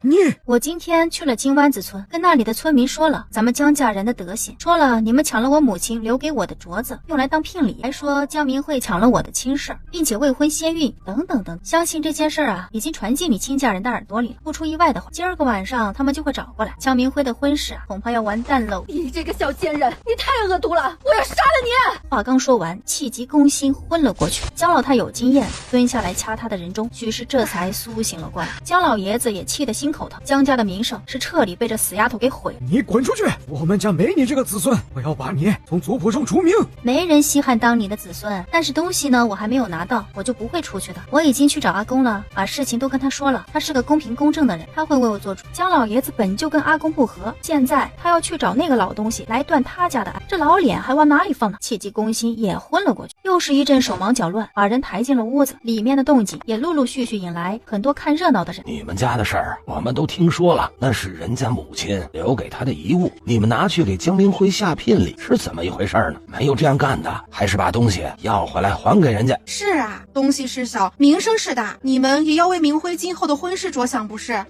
你们都不用说了，镯子我还。这个时候来了2个男人，背着一个背篓，那俩人说是江明辉的亲家，后来退亲的，大家纷纷让开。俩人走了进去，看到这乱糟糟的一切，那2个男人皱起了眉头。亲家，你们怎么来啦？你们家的事情都传到我们那儿了，没想到你们竟是这样的人家，哎，害得我们家成了全村人的笑话呀！来来来，这是你们下的聘礼，这门亲事我们退了，你们快检查一下吧。话已经说出来了，也没有回头的可能了。许氏也从心里接受了这个事实，他把背篓里所有的东西检查了一遍，最后看到姜慈那个镯子，站了起来。亲家，不好意思啊，事情闹成这样，我们也不想啊。2人也没有回答他的话，转身就走了。姜老大把镯子从许氏的手里拿了过来，给了姜老二。这是你给明辉的，现在我把它还给你，你还给阿慈吧。姜老二把镯子拿在手里，恶狠狠地看向姜慈。你把我们姜家的名声都毁了，明辉的婚事也被你毁了，这个镯子我就是毁了也不给你。孩子他爹，把东西还给他吧，他就是个灾星，留在家里1天，家里就没有1天安宁。把东西还给他，让他走吧。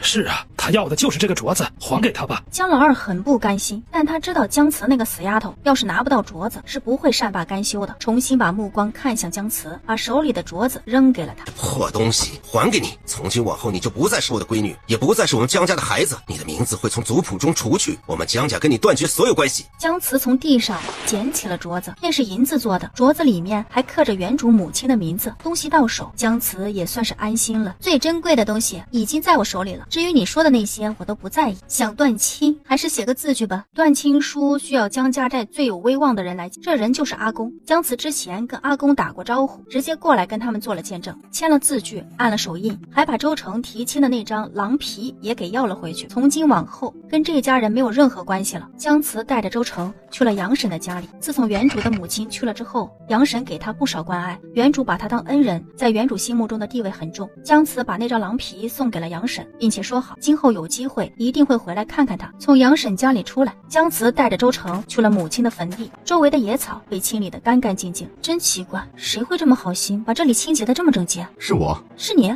你怎么知道？我在5、6年前经过这个地方的时候，有个小姑娘坐在坟前哭泣，诉说着她对母亲的想念，诉说她在家里经历的苦难。以后每次经过这里的时候，也几乎都能看到那个姑娘的身影。她从一个小不点儿慢慢的长成了大人。可是我对你为什么没有一点印象？因为你从来都没见过我，怎么会对我有印象？周成笑笑，目光看向远方。原来如此，周成很早就关注原主了，所以才会去提亲。同时，他也解开了为什么周成看他的目光总是那么温柔，照顾他那么细心了。姜慈心里瞬间有些失落。周成喜欢的是原主，周成对他的好不是给他的，是给原主的。怎么了？没事，娘，我带相公来看您了。他叫周成，住在周家村的，是个能徒手打死野猪的猎户。他对我很好，女儿也跟姜家断亲了，他们再也欺负不了女儿了。还有娘的镯子，女儿也给拿回来了，我会好好收藏的。娘，您可以安心了。娘，您放心，今后我一定会好好待阿慈，不会让人欺负她，不会让她受一点委屈，让她快快乐乐的生活。把她交给我，您就放心吧。回家还要爬山，经过很远的路，所以2个人也不敢耽搁。天黑之前不能回到家里是很危险的。你好像有心事儿。姜慈摇了摇头。你别骗我，我看得出你有心事，告诉我，或许我能帮你解决。我真没事，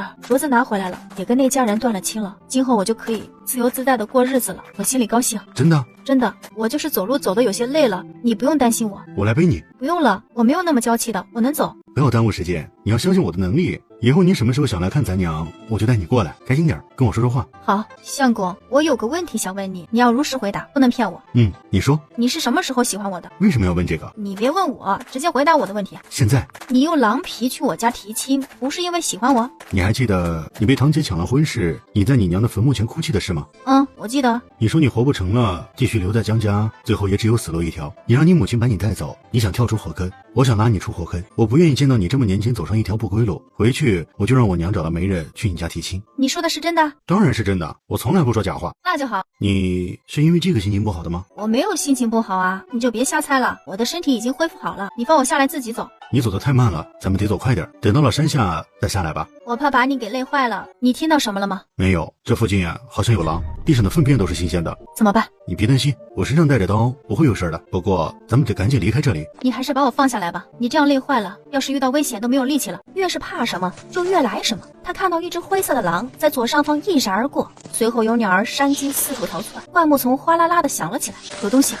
姜慈说话的同时，周成也停下了脚步，他也听到了正上方传来的动静，把姜慈放了下来，从身后抽出一把锋利的砍刀，紧紧地握在手里。是狼，别怕，跟在我身后。姜慈看到狼的时候，浑身都起了鸡皮疙瘩，从地上捡起一个手腕粗的树枝，跟周成背对背，形成最安全的防御姿势。怎么没动静了？难道狼走了？不可能，你没发现周围都安静了吗？这周围绝对不只有一头狼，一定都在我们看不到的地方正在看着咱们。找到袭击的最佳时刻，他们就会毫不犹豫地扑上来。那怎么办？咱们得走，不能坐以待毙，去前面那个空旷安全的地方。周成伸手指着正前方，离他们50米左右，2个人背靠着背往那个平台走去。正上方一头很大的灰狼从灌木丛中走了出来，从上到下正虎视眈眈地看着他们。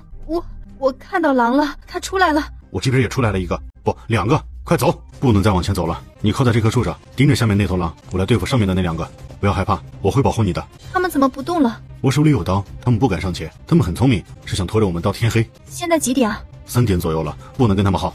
走，我们继续走。那3头狼见他们又开始移动，也都站了起来，紧紧地跟着。到了前面那块平整空旷、视线也清楚的地方，停了下来。他们停下来，3头狼也跟着停下来。这狼跟人一样，他们真的是在跟自己拖时间呢。这个时候，突然正上方那头狼抬头发出一声狼嚎。糟糕，这周围还有其他的狼。面对3头狼，周成还能有胜算，要是再多几条，他也只有死路一条。弯腰捡起地上的石头，就朝着那头嚎叫的狼砸了过去，正好砸在那头狼的身上。那头嚎叫的狼吃痛地跳了一圈，没有继续嚎叫，而是对他呲着牙，发出令人恐怖的声音。那2头狼在上方，他们必须主动攻击，周成才能有机会斩杀他们。周成，你负责上面的狼，我会盯着下面这头的，不用管我，我不会拖累你的。好。此刻已经到了生命攸关的时刻了，说什么都是多余的。话音还没落，上方的那2头狼如箭出弦一般，朝他们这边扑了过来。往后躲开。周成一个转身，带着姜慈躲过了那2头狼的正面攻击。那2只狼没有扑到人，惯性往前滑了一段距离，这让周成有足够的时间做好反击的准备。他把姜慈护在身后，这2头交给我，注意下面的那只。说完就跳了出去。在那2头狼转身的瞬间，砍掉1头狼的半根尾巴，因为吃痛，那只断了尾巴的狼踉跄了一下，然后发疯般的跟着另外1头狼朝着他飞扑过来。姜慈一边看着下面那只虎视眈眈的狼，一边也在看周成这边此刻做不了什么。他能做的就是要保证自己的安全，让周成不要分神。那2头狼再次扑了过来，周成往里面一闪，挥刀对准左边这头狼，朝着他脖子的方向砍了过去。狼是扑过来的，速度很快，他想躲避根本刹不住车，周成就那么利索的砍掉了那头狼的半边脑袋。没事了，没事了。相公，你吓死我了！你真的是我的大英雄。别怕，咱们得走快些，咱们身上都是血腥味儿，很容易引起其他嗜血的动物过来。好，咱们快点走。姜慈听他这样说，松开了周成。2个人起身，3头狼都已经倒在了地上。这些今天是带不回去了，你在这里等我，我去把这些狼收起来，等我明天再给弄回去。姜慈坐在这边等着，看到周成把3只狼收在了一个很小的山洞里，外面有很多树枝盖住，然后才带着他一起到了山下。走到一个小溪边，周成在溪水边洗了个澡，把身上的血腥味儿给洗掉。在天黑之前回到了周家村，李氏看到2人浑身是血的样子，吓了一跳，问他们是怎么回事。周成把事情的经过跟他说了，但过程说的轻描淡写，遇到了一头狼，很轻松的3两下就把那头狼给杀了。姜慈也附和，就是为了不让李氏担心。李氏知道他儿子的能力，一头狼算什么？他儿子以前还背过1头熊回来呢。怎么没看到哥跟小宝？他带着小宝出去玩了。话音刚落，周彪抱着小宝从外面走了进来。周小宝看到姜慈，高兴地跑了过来，一把抱住他的双腿。嘿嘿，小婶婶，你终于回来了，我好想你啊！姜慈弯腰把他抱了起来。婶婶也想小宝了，所以就回来了。你在山里又遇到危险了？遇到了狼了，我自己拿不动，明天你跟我一起去拿回来。周彪点头说好。饭做好了，走，吃饭去。娘，我刚才看到一个人。看到谁了？跟我爹一起被抓去做壮丁的宝叔回来了。你听谁说了？我遇到他了，我还跟他打了招呼。他还活着？你爹还活着吗？他也不知道，一开始的时候他们是在一起的，后来经常四处打仗，他们就分开了。不知道我爹是不是还活着？怎么会这样？那他怎么回来了？哎，他失去了一条腿，现在外头都乱套了，皇帝不作为，赋税太重，民不聊生，很多地方的人都活不下去了，聚到一起发动内乱，国家内忧外患的，恐怕要变天了。你们先吃，我去你宝叔家看看。我也去看看，你跟大哥在家里等我。周成说完，跟在母亲的身后走了。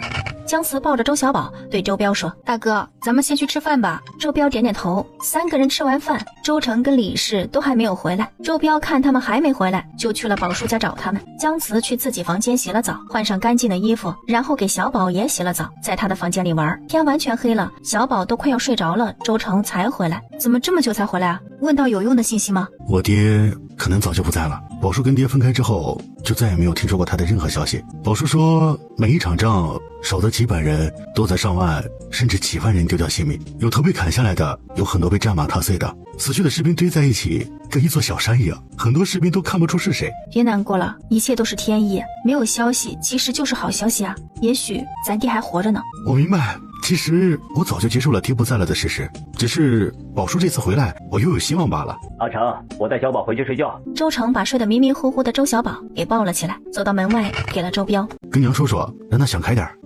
我知道了，过2天就应该没事了，你回去休息吧。周彪抱着小宝离开，周成回到房间，随手把门关上，脱了衣服上床，在姜慈的旁边躺了下来，伸手把他搂进了怀里。搂着你，我心里很安静。周彪暂时也不打算出去了，在家里跟周成上山打猎，也不会饿死，饭都没吃，兄弟俩就去了山里了。因为没有任何娱乐，晚上天一黑就睡觉了，觉睡足了就不会赖床。天一亮，姜慈就醒了，婆婆在做早饭。姜慈把昨天换下来的衣服，包括大哥、小宝还有婆母的衣服都拿去洗。离家不远处有一个山涧，那儿有山泉水，周家村的人都会去那里洗衣服。路上还碰到2个也要去洗衣服的年轻妇人，姜慈不认识他们，那2个妇人很热情，主动跟他打招呼。姜慈才知道这2位他都叫嫂子，都是周家村的，一个叫翠莲嫂子，一个叫春梅嫂子。他们一起到了溪水边，那里已经有不少人在洗衣服了。姜慈找了一个平整的地方，妇人们说说笑笑聊着家常，他们也不把姜慈当成外人，开玩笑扯黄腔，嘻嘻哈哈挺热闹。阿慈，你怎么还脸红了呀？阿慈，你家阿成可是咱们周家村最强壮的男人，晚上没少折腾你吧？瞧瞧你这小身板，能受得住吗？哎呀，人家新婚，让你说的人家都不好意思了啊！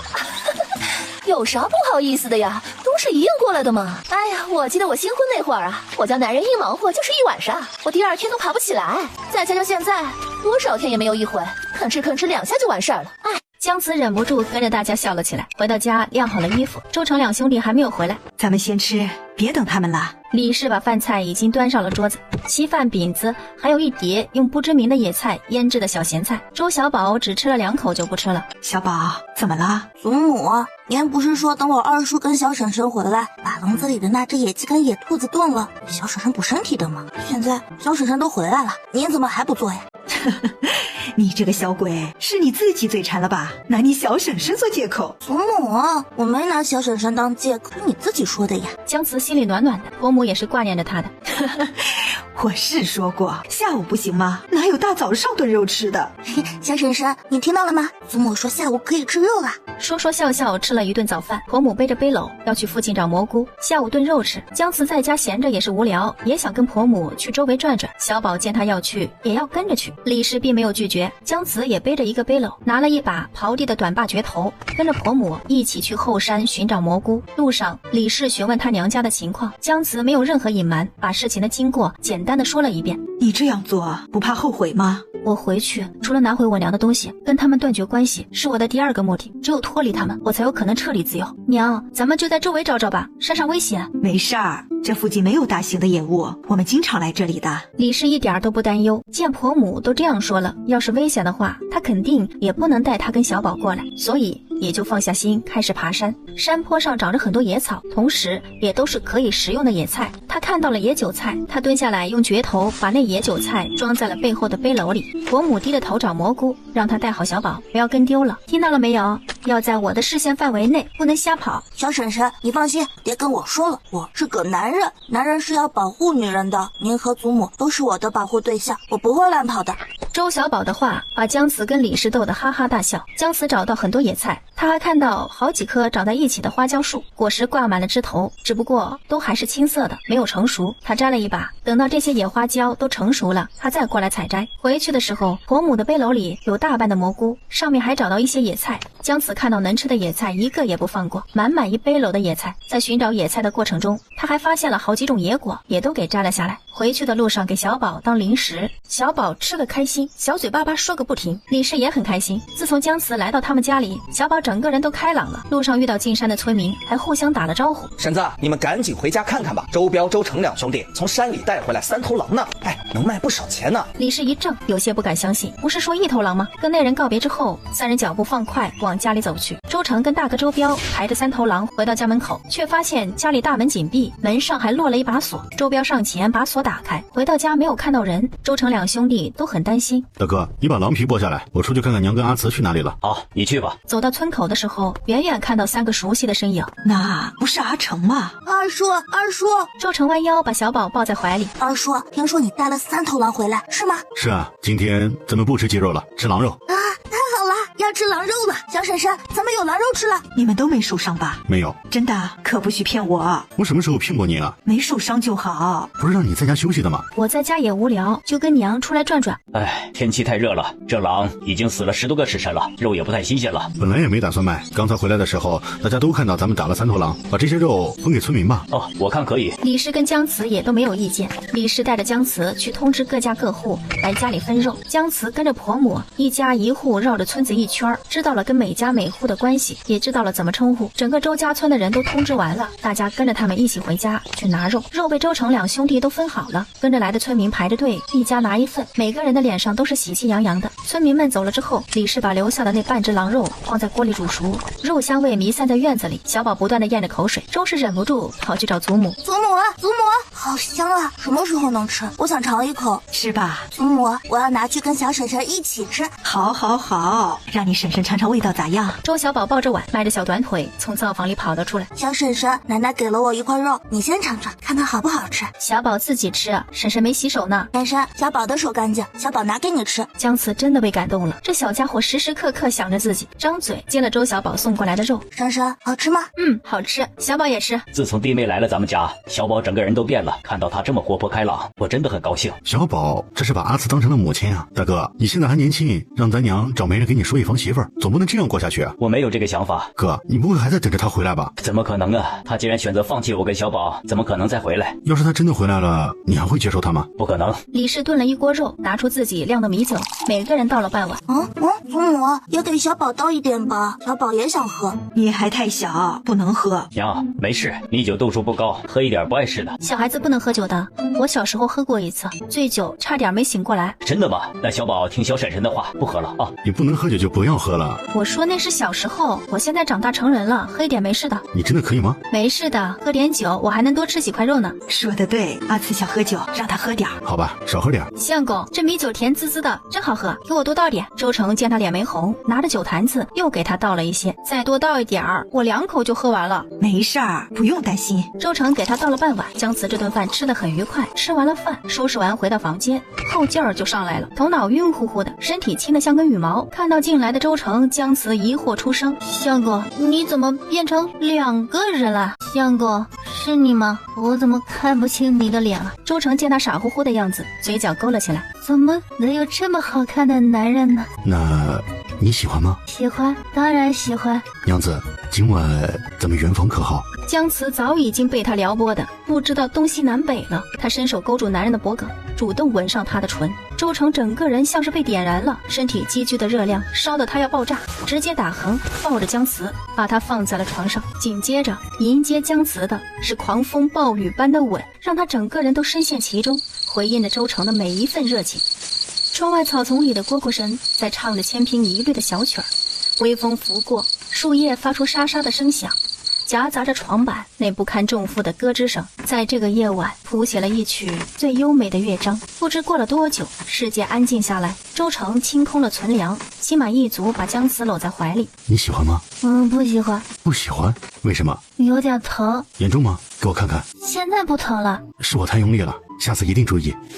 姜慈早上醒过来的时候，周成已经不在他身边了。昨天晚上好像做了一场梦，梦到他跟周成圆房了，2个人折腾了很久。不过那些香艳的画面实在是太真实了，想到那些真是难为情，脸也火烧火燎的。他可从来没有做过这样的梦。天已经大亮了，喝酒真误事啊，以后再也不喝了。翻身想要起来，却发现全身的骨头像是要散架了一样，又酸又软，像是筋被抽掉了一般，下身还有些疼。掀开被褥，看到白色床单上那抹鲜红，姜慈的大脑顿时宕机了。昨天晚上根本不是梦，一切都是真实发生的。他跟周成已经圆房了。这个时候门被推开，周成走了进来，手里还端着一只碗。看到他醒了，脸上露出好看的笑容。娘子，你醒了。你拿的是什么？这是娘给你做的猪血汤，昨天晚上你辛苦了，给你补身体。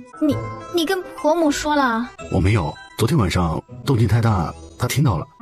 都怪你啊，弄出那么大的动静，脸都被丢光了，真是，哎呀，丢死人了！这也太丢人了吧！我跟周成住在偏屋，婆母住在正房，这得多大的动静啊！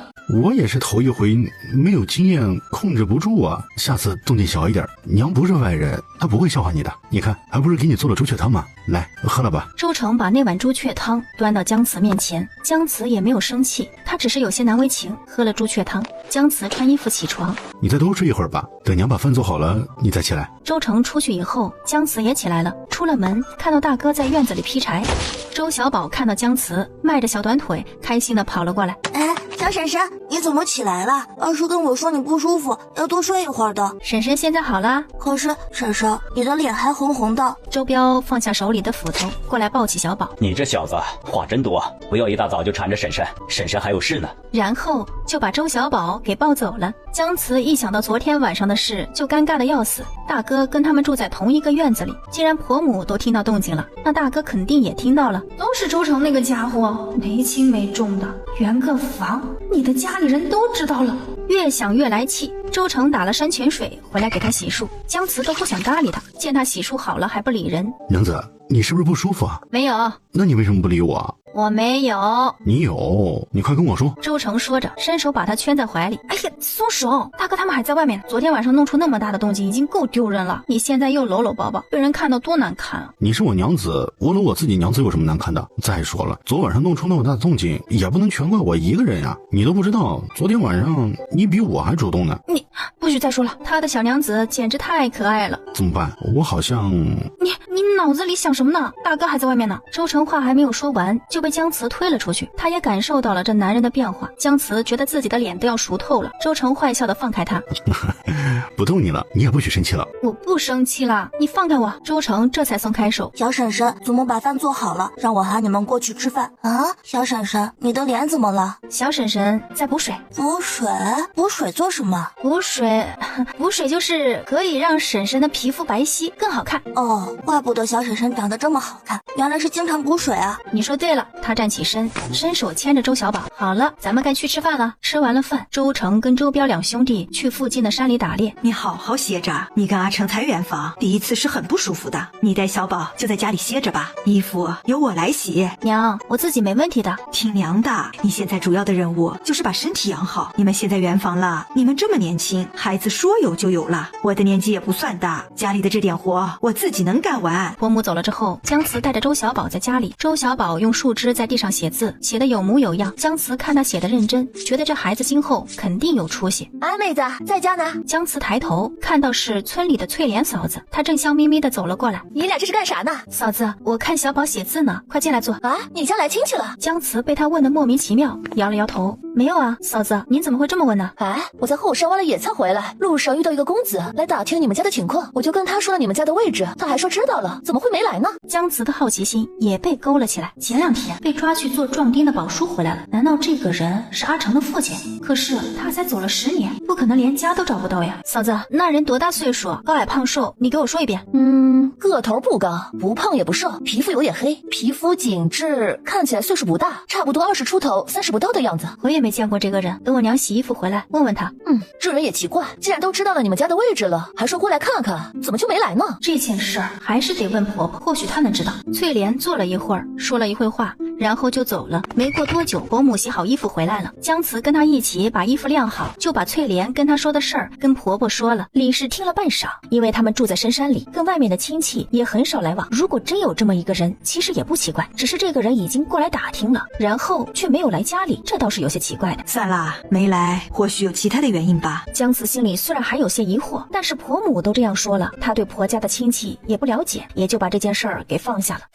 周彪跟着周成进了山，跟着周成来到目的地，这里周成设了很多陷阱，在周成的带领下，把周围的陷阱全部都找了一遍，收获颇丰，有野鸡、野兔，还有一只跟野兔差不多大的竹鼠。周彪把那只被夹断了一条腿的竹鼠从捕兽夹子上拿了下来。今天收获不错，大丰收啊！周成很高兴，开心的眼睛都眯成了一条缝。今天运气确实不错，3只野鸡，1只野兔，还有一只肥肥的竹鼠。这才刚刚开始没多久，他在这山里可是布置了几10个陷阱，如果都能像现在这么幸运，那今儿个可真是大丰收。明日把这些野物拿到西门镇卖掉，又有一笔钱进账了。兄弟2个继续巡山，刚开始收获的场景没有再出现，翻越了半座山，才抓到2只野兔子。哎，还以为能大丰收呢，这么多陷阱就只有2只野兔子，难道这块山里的动物都成精了吗？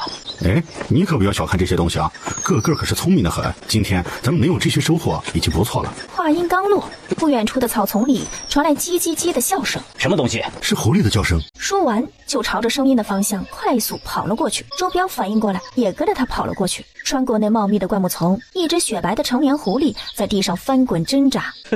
还真是狐狸啊，这皮毛油光锃亮的，能卖不少钱呢。周成没有过去，让他继续挣扎，等快要断气的时候再把他给弄下来。阿四一件过冬的衣服都没有，这一件毛色正好，我打算留下来给他做御寒的衣服。二弟能有这样的想法，周彪还是很欣慰的，也让他想起了小宝的母亲。他也曾经把胡氏当成宝捧在手心，要星星给星星，要月亮给月亮，只要他能满足的，都会竭尽全力的去满足胡氏。可是最后，胡氏还是抛下年幼的小宝跟他，没有一句话就跟人走了。哥，你在想什么呢？哦，没什么，就这一张狐狸皮也做不出一身衣服。没事，这张皮先存着，离冬季还有些日子呢，总能存够的。那只雪白的狐狸在地上挣扎翻滚了好一会儿，慢慢的幅度小了。周成这才走了过去，把那只奄奄一息的狐狸从陷阱上拿了下来，接着把剩下的陷阱全部找到，收获了一只野山鸡。时间已经过了晌午了，两个人带来的背篓已经被猎物给装满了，一共4只成年的野鸡，3只成年的野兔子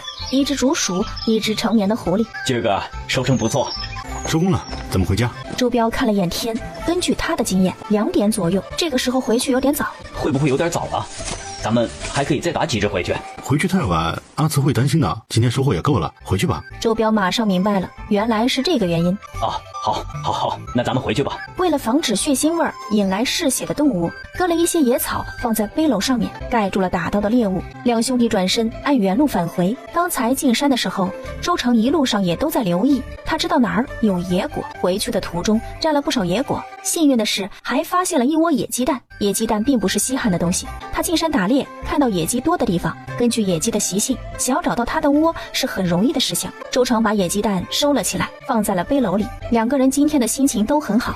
到家的时候也就4、5点钟的样子。姜慈在厨房里拌饺子馅，用的材料是他昨日跟婆母在后山挖的野韭菜。婆母也把面和好了，姜慈把拌好的饺子馅拿过来，婆媳2个人坐在一起包饺子。周小宝也有模有样的学习包饺子。婆母的饺子跟姜慈的不一样，直接捏成一个3角，装不了多少馅。还是你包的好看，怎么跟我包的不一样？这是我自创的，不仅外形好看，优点就是皮薄馅多，容易煮熟。确实有意思，你来教教我吧。啊，小婶婶，你也来教教小宝，小宝也想学。好，小婶婶呀，也教你。姜慈在他们面前包了一遍，李氏就会了。虽然第一个站不起来，但多包了几个之后，包出来的饺子已经跟他包的一模一样。小婶婶，你看我包的不错，有进步。小宝真聪明，下一个会更好。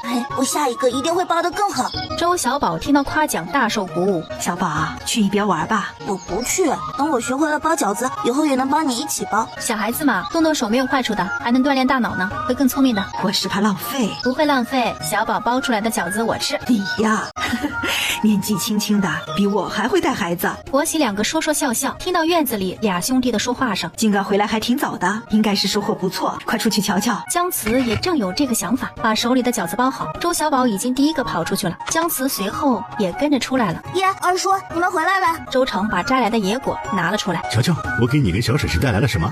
是野果。小婶婶，看，二叔给咱们带来了野果。姜慈笑眯眯的走了过来，打了这么多啊？今儿个都没动手啊，都是阿成设下的陷阱里抓到的。还有一只狐狸呢，这皮毛又厚又亮的，用来做袄子再好不过了。我看啊，还不如留下来给阿慈做个袄子。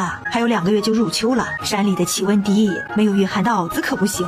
娘，你跟阿成想到一块儿去了。刚才看到这只狐狸的时候，阿成就说给弟妹做一件御寒的衣服呢。姜慈心里暖暖的，有些撼动。他们心里都想着自己，为自己打算，这是他上一世梦寐以求的东西呀。周成把野果递给姜慈，我看你喜欢吃这个，拿去洗洗，跟小宝一块吃。姜慈伸手接过，他上一次就说了一嘴好吃，这男人就记住了。姜慈把野果清洗干净，跟小宝你一个我一个的吃光了。这饺子的形状很奇特呀，我还从来没见过这样的饺子呢。二叔，这是小婶婶教我们包的，里面的馅也是小婶婶调的，我刚才尝了一个，可好吃了。二叔，你也尝尝。周成心疼的看了一眼身边的小娘子，你看着我做什么？尝尝。你也吃。看到2人黏黏糊糊的样子，李氏心里高兴。看到周彪一个人孤孤单单的，形成了鲜明的对比，李氏的心里有些不是滋味。阿彪满打满算也才24岁，也真是年轻力壮的时候，不可能一辈子都是一个人，是时候给他物色一门亲事了。吃完了饭，李氏把姜慈跟周成叫到了屋里，跟他们说想要找媒人给周彪说门亲事。姜慈觉得婆母的打算是对的，毕竟大哥还年轻。我之前跟大哥说过这件事儿，但是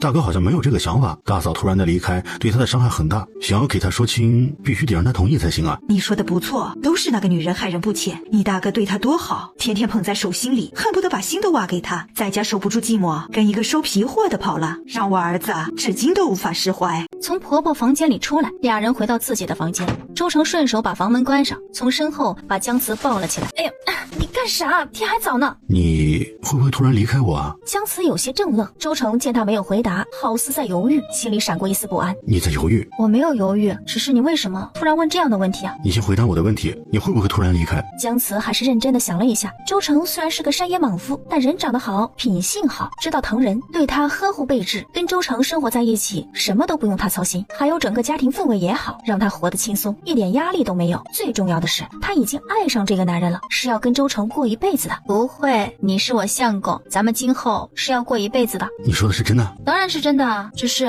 你为什么会突然这样问？周成走到床边坐下，姜慈坐在他的腿上。我嫂子以前跟我哥的关系也很好，那时候我就羡慕他们，日后也能找一个我喜欢的姑娘，那个姑娘也真心待我，在山里过上神仙眷侣的生活。谁也不会想到，突然有一天，他抛下了我大哥跟小宝，偷偷的跟人走了。你不知道，大哥当时抑郁了很久。你嫂子啊，她会后悔的，因为她再也找不到比你大哥对她还要好的人了。你放心，我跟你嫂子不一样，我永远都不会离开你的，除非什么？除非你日后看上了别的女人，做了对不起我的事儿，我会毫不犹豫的离开你。那你永远都没有机会离开我，我这辈子的娘子只有你一个。周成说完，低头凑近他那诱人的唇，想要浅尝一下这男人是爱他的。姜慈的心被周成给的幸福装满。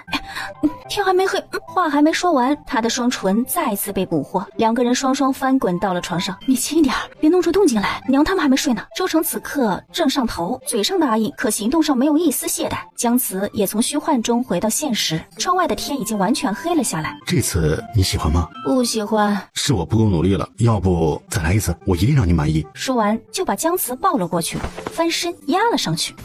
我认输了，你已经很努力了，我很喜欢。话音刚落，他的唇再次被堵住，说不出半个字儿。又是一阵天崩地裂，狂风暴雨，那张单薄的床再也承受不住摧残，光荣的塌了，俩人掉到床底。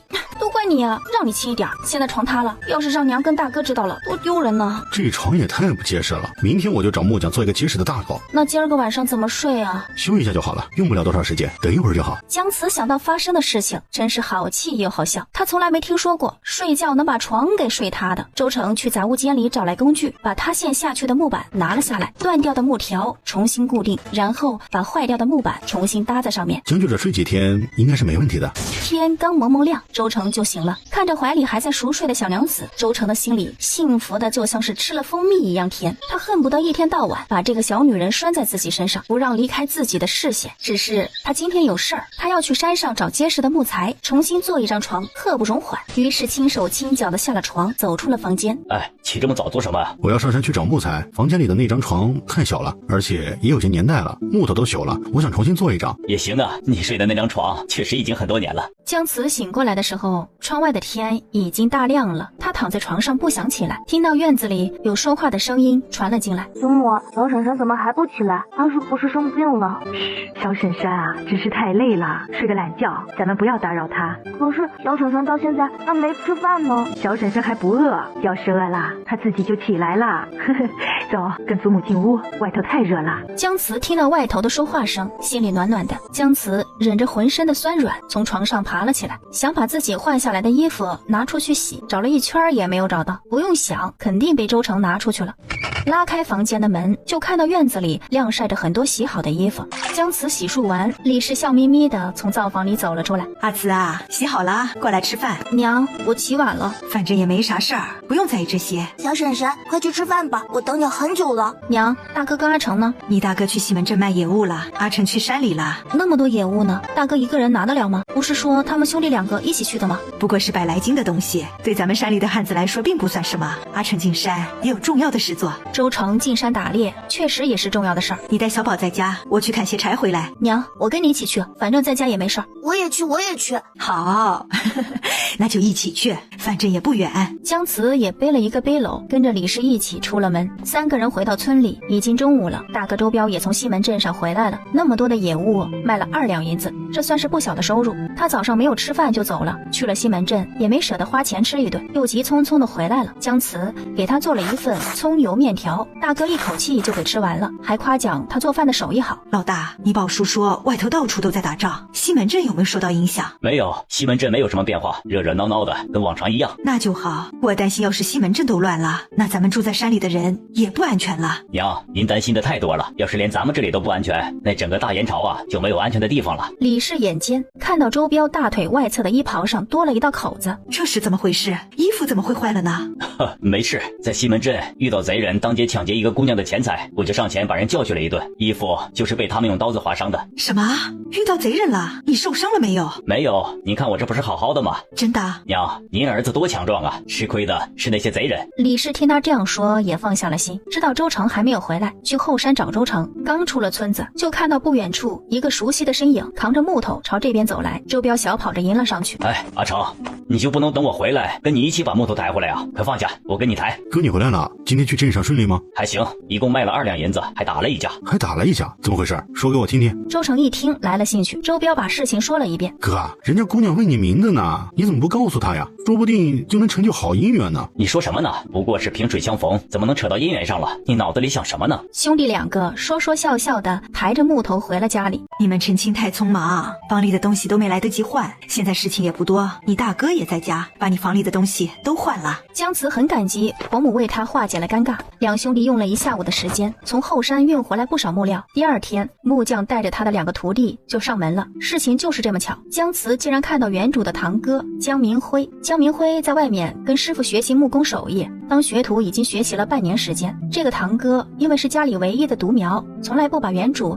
那个堂妹放在眼里。姜明辉看到姜慈也是一愣，姜慈现在皮肤白皙，面部红润，人也变得好看了，跟以前他认识的姜慈简直判若两人。姜慈跟姜明辉四目相对，彼此的目光中都带着一种莫名的情绪，就连李氏跟姜明辉打招呼，他好像都没有听到。所有人都察觉到了不对劲儿，目光落在他们身上。还不跟主家打声招呼？姜明辉压下对姜慈的愤怒，跟李氏、周成打了招呼，唯独没有跟姜慈打招呼。师傅，你看你这徒弟一点礼貌都没有，怎么说我也是这家的夫人，每个人都打了招呼，唯独不跟我打招呼，这是瞧不起我吗？跟夫人打招呼。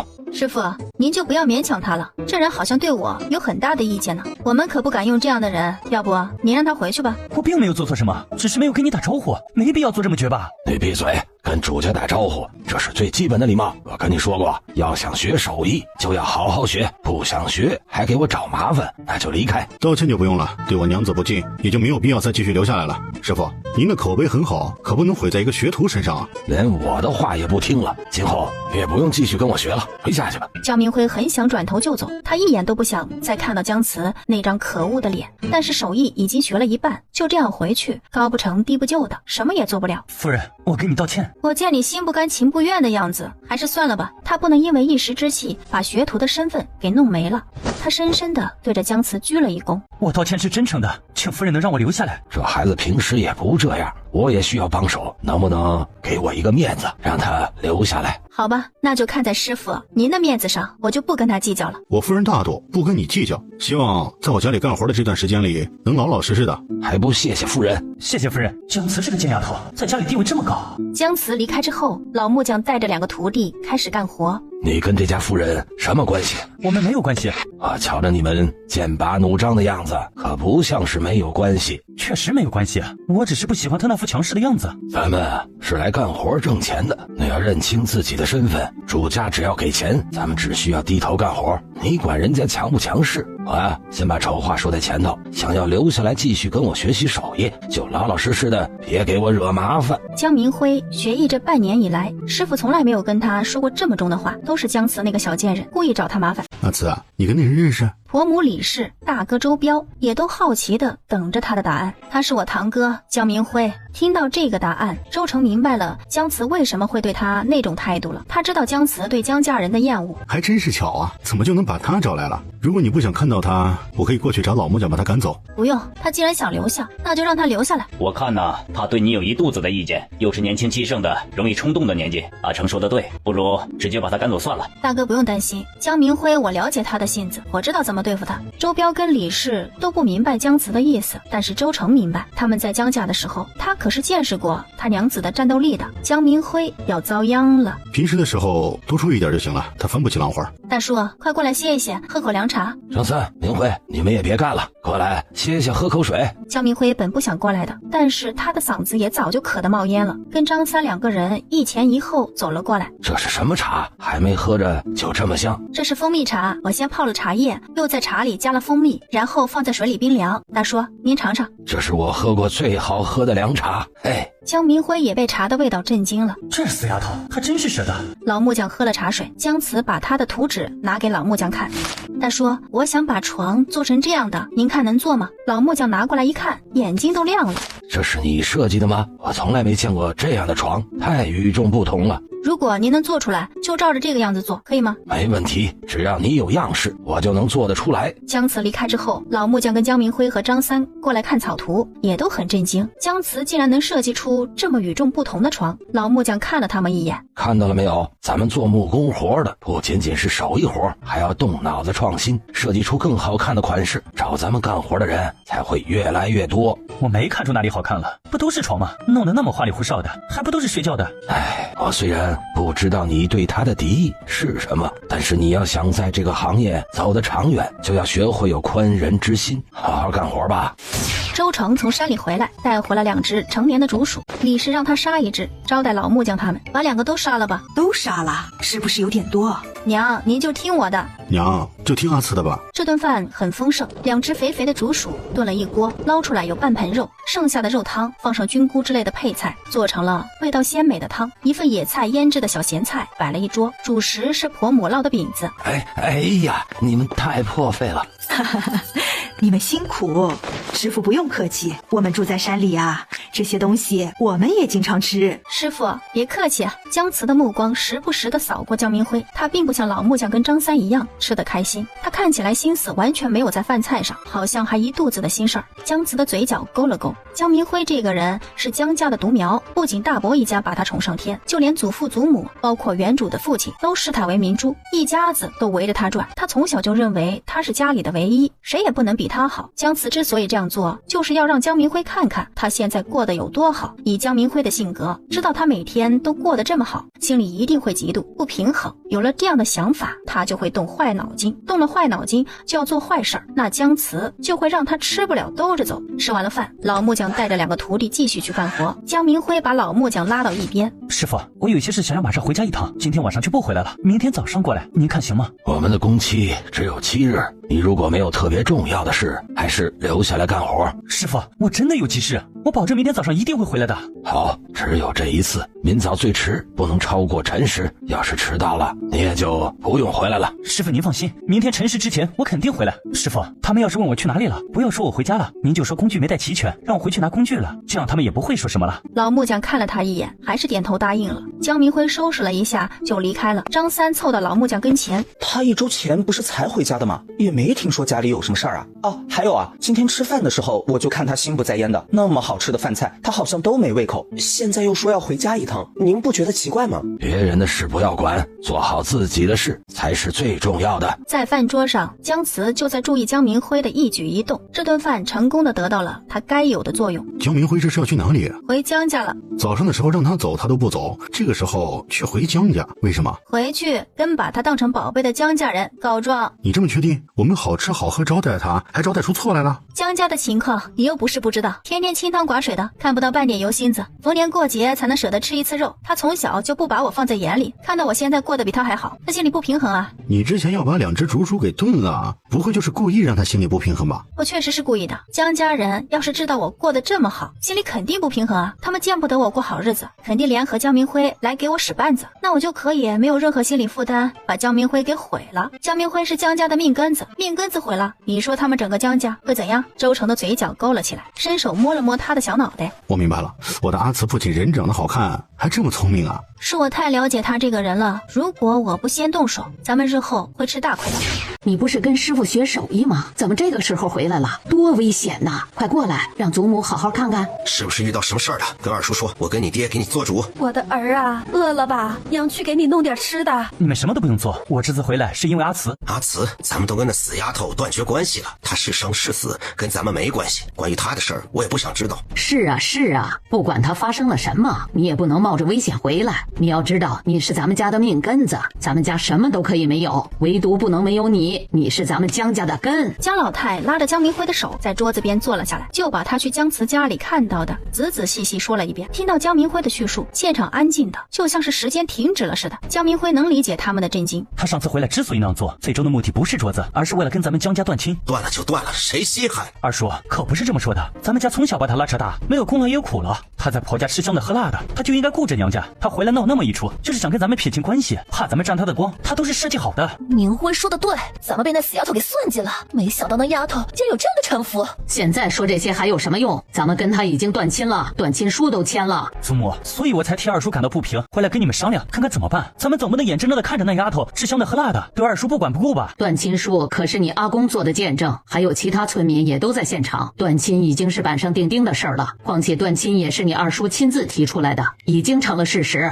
不好办呐。哼，事实又怎样？咱们去找阿公，揭露阿慈那死丫头的真面目，只要阿公相信咱们签下的断亲书就是废纸一张，就能坐实那死丫头不孝，去衙门报官把她抓起来。有了这个把柄，那死丫头就只能被咱们拿捏的死死的。哼，到时候还不是咱们想怎样就怎样？还是二婶脑袋好使，我觉得没有比这个更好的法子了。阿公那个人公平公正，在咱们村寨里威望极高，他不是那么容易被说服的人。不试试怎么会知道行不行？那个死丫头竟然敢来算计咱们，我第一个不放过她。明天咱们就去找阿公，好好把这件事跟他说说。不管怎么说，咱们都是一个祖宗的，我就不信他为了阿慈那个死丫头得罪咱们。二叔，师傅让我明日辰时之前回去，要是晚了，他就不要我这个徒弟了，所以必须现在就去找阿公。到这个时候了，阿公肯定睡觉了，现在过去打扰他不合适。这不是着急吗？反正祖父跟咱们一起去，阿公应该能理解的。男人们一起去了阿公家里，家里就只剩下江老太跟他2个儿媳，还有江明艳这个孙女儿。等了半个多时辰，几个人从外面回来了。事情办得怎么样了？阿公答应了吗？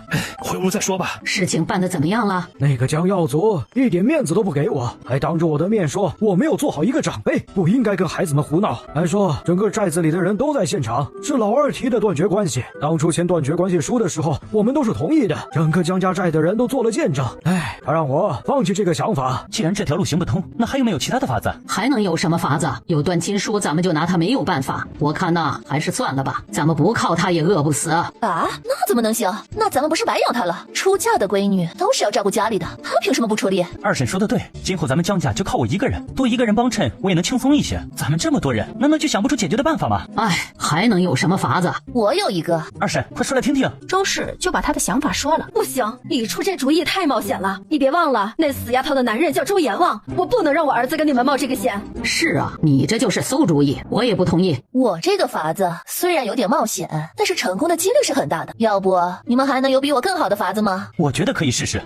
江慈天刚亮就起来了。大叔，起这么早啊？早上天气凉快，这个天儿只有早上跟晚上能出活，中午太热不出活。要不加把劲儿啊，7日恐怕完不了工。您还有2徒弟呢，来得及的。师傅，这家夫人真是个好人，就连早上都能吃上野鸡蛋，他们一家人真是太善良了。师兄也不知道为何会对这么好的人有这么大的意见，不知道的还以为他们之间有什么仇怨呢。老木匠只是笑笑，并没有作答。师傅，师弟，我回来了。回来就好，干活吧。江明辉从包里拿起工具，来到师弟张三跟前。师弟，家里怎么没人啊？他们2兄弟上山打猎了，老夫人带着小夫人还有孩子去摘西瓜了。家里还有人干活，也不留下一个人看家，这家人还真是心大。太热了，休息一会儿吧。老木匠放下手里的活，张三跟江明辉也都放下手里的工具，他们头上冒着豆大的汗珠。师傅啊，别干了，休息一会儿吧，快过来吃瓜解解暑气。李氏跟江慈的背篓里都背着2个西瓜。夫人您太客气了，这不都是应该的吗？快别跟我们客气了。大叔，外头太热了，进屋吃西瓜。好，那我们就不客气了。说完，招呼他的2个徒弟跟着江慈他们一起到了正房门口。江慈直接从窗台上的一双用茅草编的鞋子里拿出了钥匙，上前成打开了房门。你们是我见过最好的主家，我们跟着师傅干了好些人家了，从来没遇到过你们这么大方的人。张三吃着西瓜，心里感动的不行。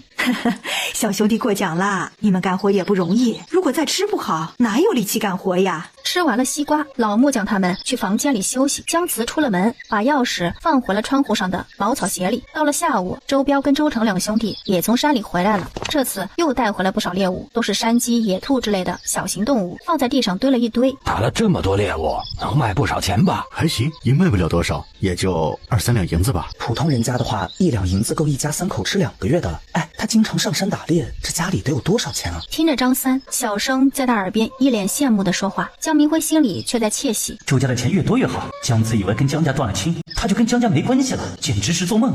你能确定江明辉会上钩吗？他一定会上钩。这么确定？当然，贪婪的人是抵御不了钱财的诱惑的。江家每一个都是贪婪的小人，江明辉回去肯定会把我这边的情况说给他们听，他们怎么可能心甘情愿看着我过好日子呢？要不是我跟他们断了亲，还让全村的人跟最有威望的阿公给我做了见证，他们一定会找过来的。我猜测他们肯定去找了阿公，想毁掉断亲书，阿公没有同意，否则以我对江家人的了解，他们早就跟着江明辉找过来了，利用孝道绑架我，逼迫我们出山养活他们。他既然自己回来了，就说明断亲书的事儿行不通。就凭江明辉的性子，他是绝对不会放弃的。咱们天天在他面前刺激他，嫉妒会让他丧失理智的。真是越来越让我刮目相看了。以前我看到的柔弱都是真的吗？姜慈转过身，你喜欢现在的我，还是喜欢那个柔柔弱弱，被人欺负了都不敢吱声，只知道哭泣的我？我喜欢现在的你，但是什么？我怕你变得更强大了，不需要我的保护了。我的强大是你给的底气，如果没有你在我背后当靠山，我依旧是那个软弱无能、受了欺负只知道哭的小丫头。你说的都是真的吗？当然是真的。周成打横把他抱起。哎呀，你干什么？睡觉。从圆房那天开始你就没有闲着，能不能歇一晚呢？我忍不了。你是牛吗？干一天活不累吗？跟自家的田不怕累。姜慈还要说话，周成低头堵住了他的唇。周成从背后搂着他。这次你满意吗？很好，我很喜欢。姜慈疲惫地闭上眼睛。周成听到满意的回答，嘴角也微微扬起。江明辉跟师傅师弟住在一个房间，是一个主家专门为他们临时搭建的大通铺。师傅跟师弟已经睡着了，江明辉心里有事，一直在闭目养神，佯装熟睡。到了半夜，所有人都进入梦乡，江明辉小心翼翼地起了床。江明辉走在阴影里，小心翼翼地来到李氏房间的窗台下。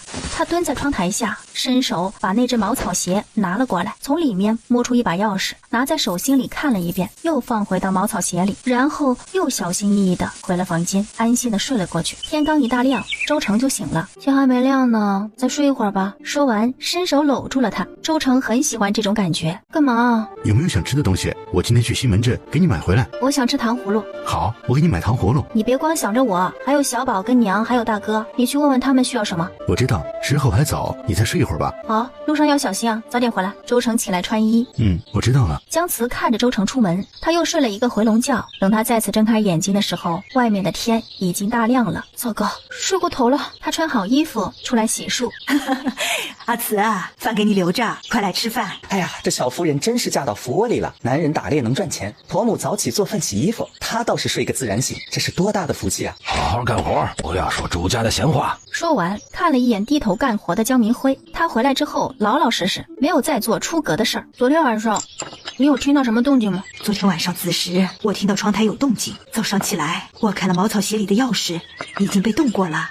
上钩了。我心里有点慌。娘，你慌啥呀？他的一切行动啊，都在咱们眼皮子底下，他逃不出我的手掌心的。娘，你什么都不要想，按照我的计划去做，保证不会出现任何问题的。好吧。周成去了西门镇，东西一拿出来就被围上来的人给抢光了，卖了2两200文银子，收获不错，只是感觉很不好，总感觉背后有双眼睛在盯着自己，但是没有发现有可疑的人，这让他更不得劲。他没有停留，拿出了200文，去买了姜慈爱吃的糖葫芦，还有小宝喜欢吃的糕点，还买了一袋面。经过西门豆腐坊，卖豆腐的摊位前并不是江明慧，而是换了一个年轻的姑娘。家里也很长时间没有吃豆腐了，江明慧不在，他打算买2斤豆腐回去。给我来2斤豆腐。哎，是你啊？你认识我啊？前些日子你带你家娘子在店里买衣服，我见过你们。我记起来了，原先在这里卖豆腐的人好像不是你。你说的那个卖豆腐的是我嫂嫂，她这2天不舒服，我替她2天。她没事吧？你认识她？她是我娘子的堂姐。啊？你说的是真的？周成点点头。怪不得上一次看见他们在说话，之前问江明慧他们是不是认识，江明慧还说不认识。我记得哥之前说的亲事本来就是江家老二家的闺女，也不知道怎么了，哥就跟江明慧搞到了一起，还怀孕了，最后退婚娶了江明慧。姑娘，你怎么了？给我吃2斤豆腐。原来是亲戚，这2斤豆腐送你们吃了。这怎么可以？该多少就多少。哎，别客气，咱们都是亲戚，是我送你们吃的，你要是再给我钱，我可不高兴了。那就谢谢了。我叫张秋云，日后你跟你娘子来西门站，可以来我家坐坐。好，不打扰你做生意了，我先回去了。周成离开之后，张秋云怎么也想不通，他眼睛是瞎了吧？跟这么好看的女人退婚，反而选择那么普通的江明慧，脑子被驴踢了吧？你嘴里叽里咕噜的说什么呢？张晨文又端了一板豆腐过来，张晨文把那豆腐放在摊位上。你吃错药了？你什么表情这是？我哪里又惹到你了？你没惹到我，我心情不好。我看你还是放弃吧，这好男人多的是，你也到了说亲的年纪了，我让咱娘找媒人给你说一门好亲事去。我的事情不用你管，不找到他我是不会出嫁的。哎呀，更何况就你那眼光，我可不敢恭维。我眼光咋了？有病！哥，我想问你个问题。什么问题？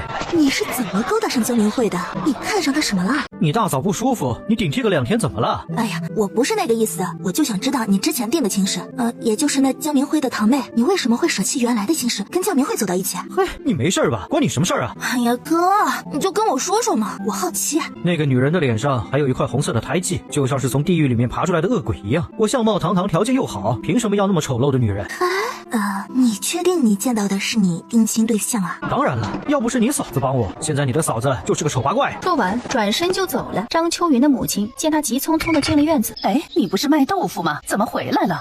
娘，您先去看一下，我找江明慧有事要说。在这件事儿没有弄清楚之前，他不能告诉任何人江明慧没有生病，他假装肚子疼，公婆这才让他休息，好好养胎。江明慧倚靠在躺椅上，吃着他让张晨文给他买回来的葡萄，悠然自得的看着门外忙碌的人，这才是他一直向往的少奶奶生活。秋云，你不是在外面卖豆腐吗？怎么回来了？娘替我看着呢。张秋云说着，双腿迈进了屋子。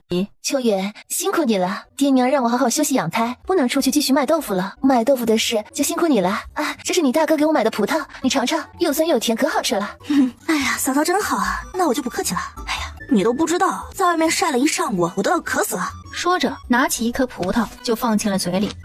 葡萄真甜啊！江明慧笑容僵在脸上，心里气得要命。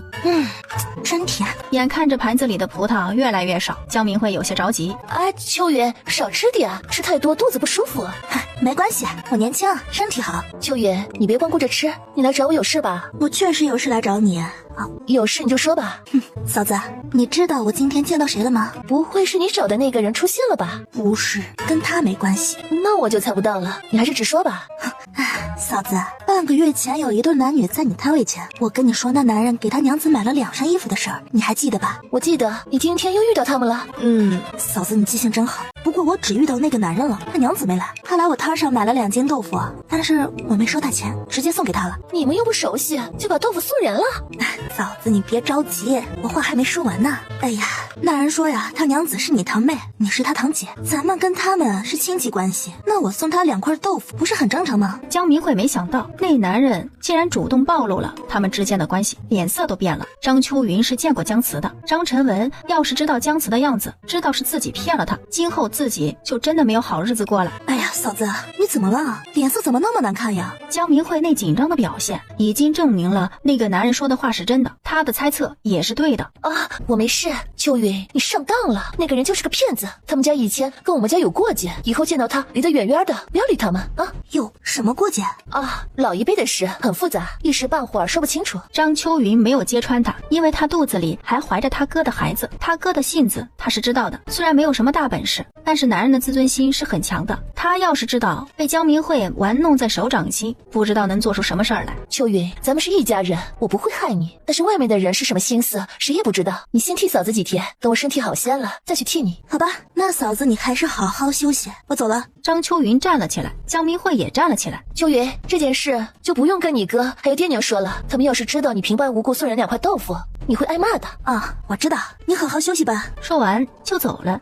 姜慈，你这个贱人，都是你逼我的。张秋云走出院子，母亲正在给顾客称豆腐，她走了过去。你去找你嫂子做什么？啊，没事儿。你嫂子现在胎位不稳，你就辛苦几天，等她把身子养好了，孩子也坐稳了，再让她过来换你。那是你大哥的第1个孩子，你也不小了，要学会懂事。哎，娘，我找他是别的事儿。你找他能有什么事啊？秋云，有事儿得跟娘说，千万别瞒着娘。娘，你答应我，听到这事儿千万别生气。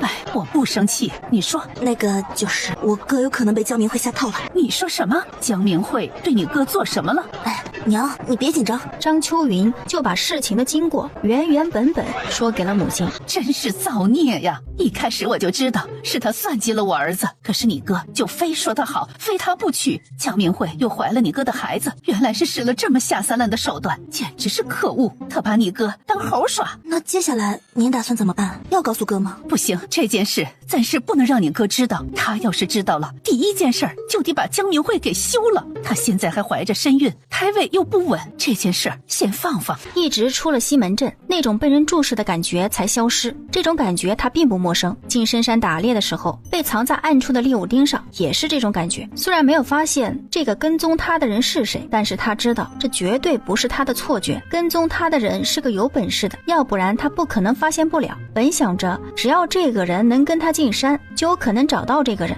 周彪扛着锄头从后山回来，正好在村口遇到卖货回来的周成。二弟回来的挺早啊。有不愁卖，刚到西门镇就被抢光了，我也担心家里。不用担心，以前呢，我以为弟妹就是个柔弱的小女子，经过这段时间相处啊，我发现她很聪明，比咱们都聪明，她不会吃亏的。听到大哥这样夸奖他娘子，周成觉得很骄傲，比大哥夸奖他还要高兴。周小宝从小婶婶的口中得知，今天二叔去镇上要买糖葫芦跟他喜欢的糕点回来，早早的就坐在门口等着了。看到二叔跟他爹一起回来的，迈着他的小短腿，开心的迎了上去。二叔，爹爹，在家里没有惹小婶婶跟祖母生气吧？嘿嘿，小宝很乖，没惹小婶婶和祖母生气啊。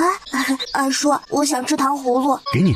啊，糖葫芦真好吃。二叔，你把那2根也给我。这一串就够你吃的了，你要那么多做什么？爹爹不喜欢吃独食的小孩子。爹爹，没有要吃独食，我想把那2根糖葫芦给祖母跟小婶婶。哼，是爹爹误会小宝了，爹爹给小宝道歉。小宝知道爹爹是为了我好，小宝原谅爹爹了。周成见他们父子温馨和睦的样子，嘴角也忍不住勾起了笑容。姜慈跟婆母2个人正在家里做午饭。哎呀，这主家做的饭菜真香啊，我都想流口水了。张三一边干活一边看着从灶房的烟囱里冒出来的袅袅炊烟，跟江明辉说话。江明辉抬头看了一眼灶房的方向，他心里有事儿，一直都有些心不在焉。他没有接张三的话。老木匠用眼角看了江明辉一眼，也没有说话。周彪2兄弟回了家里，他们都很客气的跟老木匠打了招呼。姜慈听到声音，也从灶房里走了出来。哦，爹爹，快把我放下来！小婶婶，二叔给你买了糖葫芦。小宝真乖，刚刚娘还说让我去村口看看你们什么时候回来呢。饭都做好了，你们洗洗手准备吃饭吧。姜慈来到周成身边，今天回来的挺早啊，路上都还顺利吧？一切都顺利，顺利就好。你还记得那天也带你去买衣服，在那家店里遇到一个姑娘，她也喜欢你试的那件衣服的这个事情吗？记得。怎么了？我今天看到她了，她替江明慧卖豆腐，我一打听才知道她是江明慧的小姑子。哪有什么稀奇的？不过我今天没经过你同意做了件事儿。你做什么了？我把你是江明慧堂妹的事情告诉她了。为啥呀？那江明慧那么欺负你，我想给你出口气。做得不错。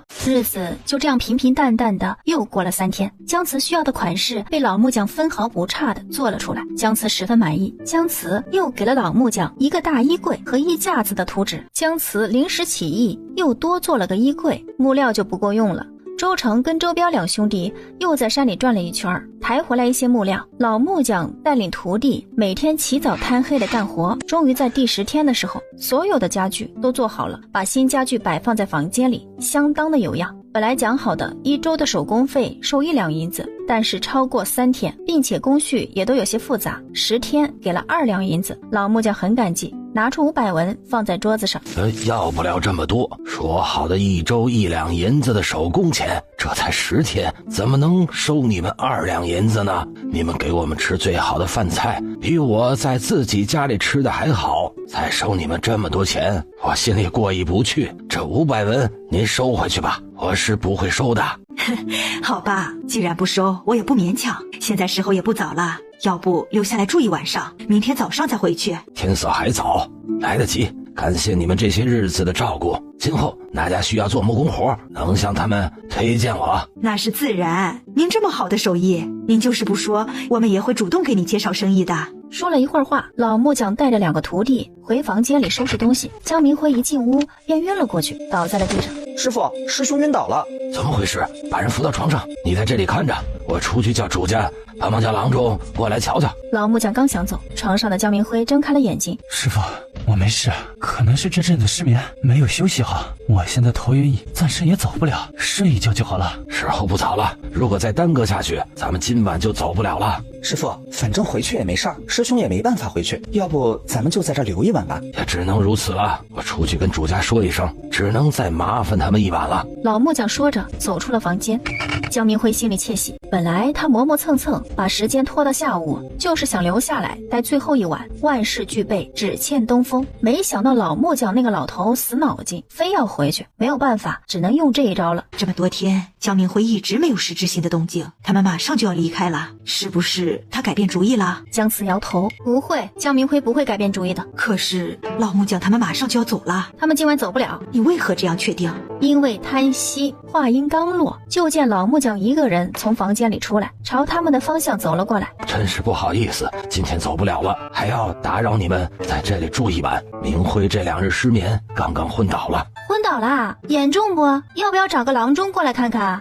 不用，他现在已经清醒过来了，不过现在还是头晕，走不了路。是这样啊，没事就好，反正时候也不早了，就留下来住一晚吧。江明辉躺在床上，能清楚地听到院子里的说话声，嘴角微微勾起。他成功了，一起吃了晚饭，大家各自回房休息。天一黑，姜子他们就上床睡觉了。江明辉没有睡，他睁着眼睛看向窗外，终于忍到子时，所有人都安睡了。他从随身带着的包裹里拿出什么东西握在手里，轻手轻脚地走了出去。他点燃了手里的东西，对着门缝，一股股白烟吹进了屋子。这是迷烟，只要闻到这个味道就会昏睡过去，就算有再大的动静他们都不会醒。接下来他把姜慈跟李氏的房间都熏入迷烟，于是他来到了李氏的窗台下，从茅草鞋里拿出了那把钥匙。现在他们都昏睡过去，江明辉大摇大摆进了李氏的屋子，径直来到李氏放在床头的木箱子跟前。江明辉看了一眼还躺在床上熟睡的李氏跟周小宝，毫不犹豫把钱袋子放在胸口处的衣兜里，随后轻轻地关上了箱子，重新上了锁，恢复成原来的样子，然后走出了房间。江明辉快步走出了院子，今晚的月光正好，视线也不错。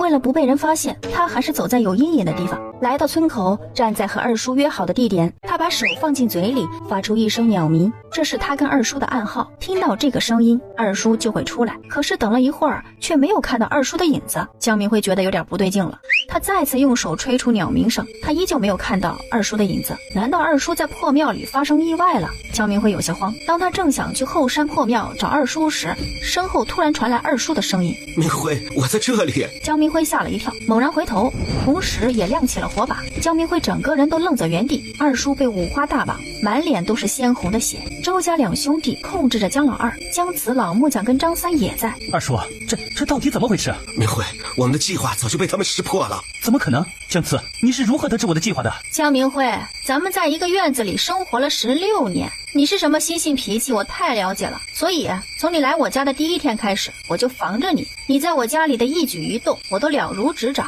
前2天你去窗台下的茅草鞋里拿钥匙，进了我娘的房间，并且打开了她装有银钱的箱子。虽然你最后没拿，但我知道你肯定想要用最安全可以脱身的法子拿走那些钱财，所以我没有当场戳穿你。我把这件事跟你师傅说了，你师傅跟你师弟都是正直的人，他们不相信你能做出这样的事儿。直到你师傅从你的随身包裹里找到了你准备作案的东西，是你师傅见多识广，点燃了里面的烟丝，才知道那是可以让人昏睡的迷烟。他觉得不对，就把这事儿告诉了我。我马上就明白你想要做什么了，于是我就将计就计，把你的迷烟全部都给换了。你自以为很聪明，以为可以瞒天过海全身而退，岂不知螳螂捕蝉，黄雀在后，在我跟前玩这套，你还太嫩了点儿。江明辉，太令我失望了，我这辈子清清白白，名声差点毁在你的手里。从现在开始，你不再是我的徒弟，从今往后不要再出现在我的面前。姜慈，你明知道我要做什么，却依旧给我下套，让我钻进来，你好深的心机，是我小看你了。多谢你的夸奖啊！现在你人赃并获，我要把你送去官府，让你去坐大牢。阿慈，明辉是你堂哥，是咱们老姜家唯一的独苗，你这样做对得起姜家的祖宗吗？姜老二，你莫不是忘了，我已经不是你们姜家的人了，跟你们没有任何关系。还有，我没有对不起祖宗，是你们家的这根独苗跟你一样被养歪了，对不起祖宗的人是你们。你别忘了，你也是参与者，你也跑不了。我要把你们都送去官府，去牢里好好改造，重新做人，这样才对得起你们姜家的祖宗。我可是你爹，你把我送去坐牢，你会被所有人唾骂的。这个就不用你担心了，被人唾骂的是你为老不尊，跟侄子合起伙来偷到闺女婆家的财产。我把你送进官府是大义灭亲，免得你继续危害乡里，别人只会夸奖我大义，为民除害。我要早知道你是个白眼狼，我说什么都不会让你长这么大。你把亲爹送进官府，让你亲爹去坐牢，你会遭报应的。你不是我爹，我们之间早就没有任何关系了。你还是想想自己会遭到什么报应吧。姜明辉不想坐牢，他不能让他们把自己送去官府。转身迈开腿就跑，反应速度极快的周成像只猎豹飞了出去。姜明辉没有跑出去10米远，就被周成拎个小鸡仔似的拎了过来。你放开我，阿慈，这件事你不能全部都怪我，是我二婶出的主意。我跟二叔不过是鬼迷心窍了才会做出这样的事情，看在我们曾经是一家人的份上，你就饶了我吧。我还年轻，还没娶媳妇儿，我不能坐牢。要是坐牢了，我会被姜家族谱除名的。堂妹，我错了，你就给我一次机会，从今以后我会好好做人，再也不做这样的事了。晚了，你还是去官府，让他们给你机会吧。姜老二见姜慈竟然如此无情，愤怒的开口大骂。姜慈从路边抓起一把草，团成团，直接塞到他嘴里。真是聒噪，再不老实，把你舌头割下来。这一行人回到家中，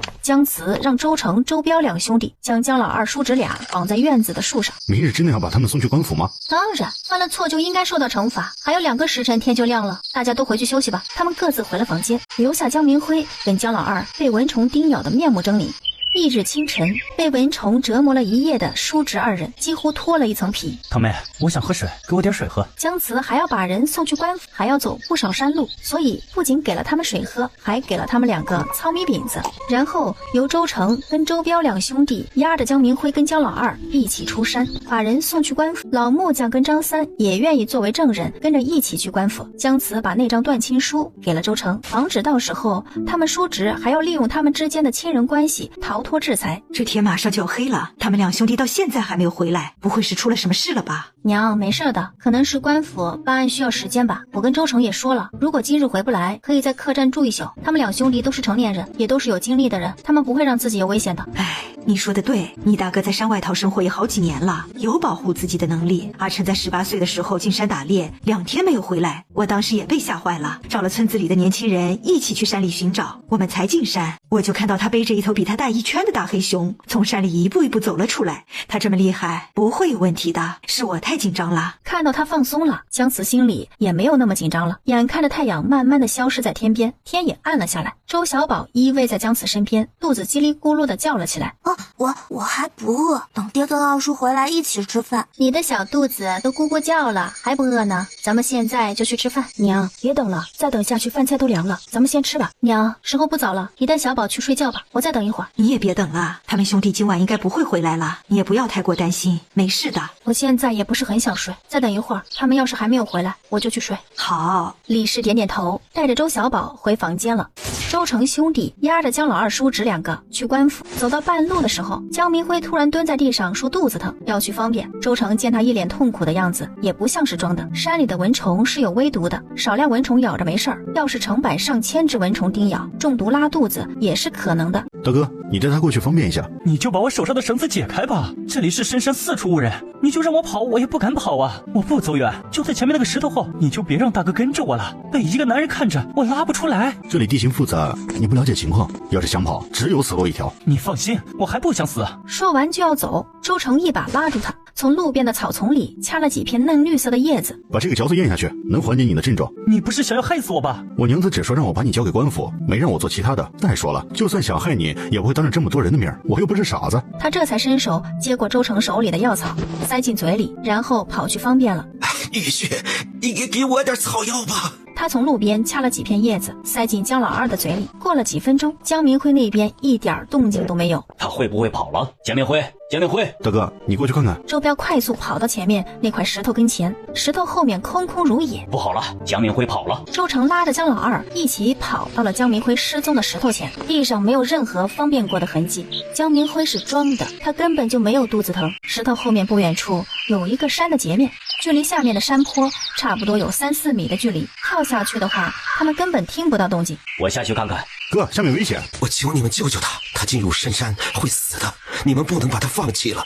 我下去看看，你留下来。你一个人我也不放心，我跟你一起下去。你放心，我去就回，不会耽误时间的。大叔他们也要你照看的。好，我在这里等你，找不到就快点回来啊。大叔，没想到会出这样的事儿，你们也要时刻保持警惕。你也要小心。周成点点头，然后从那截面跳了下去。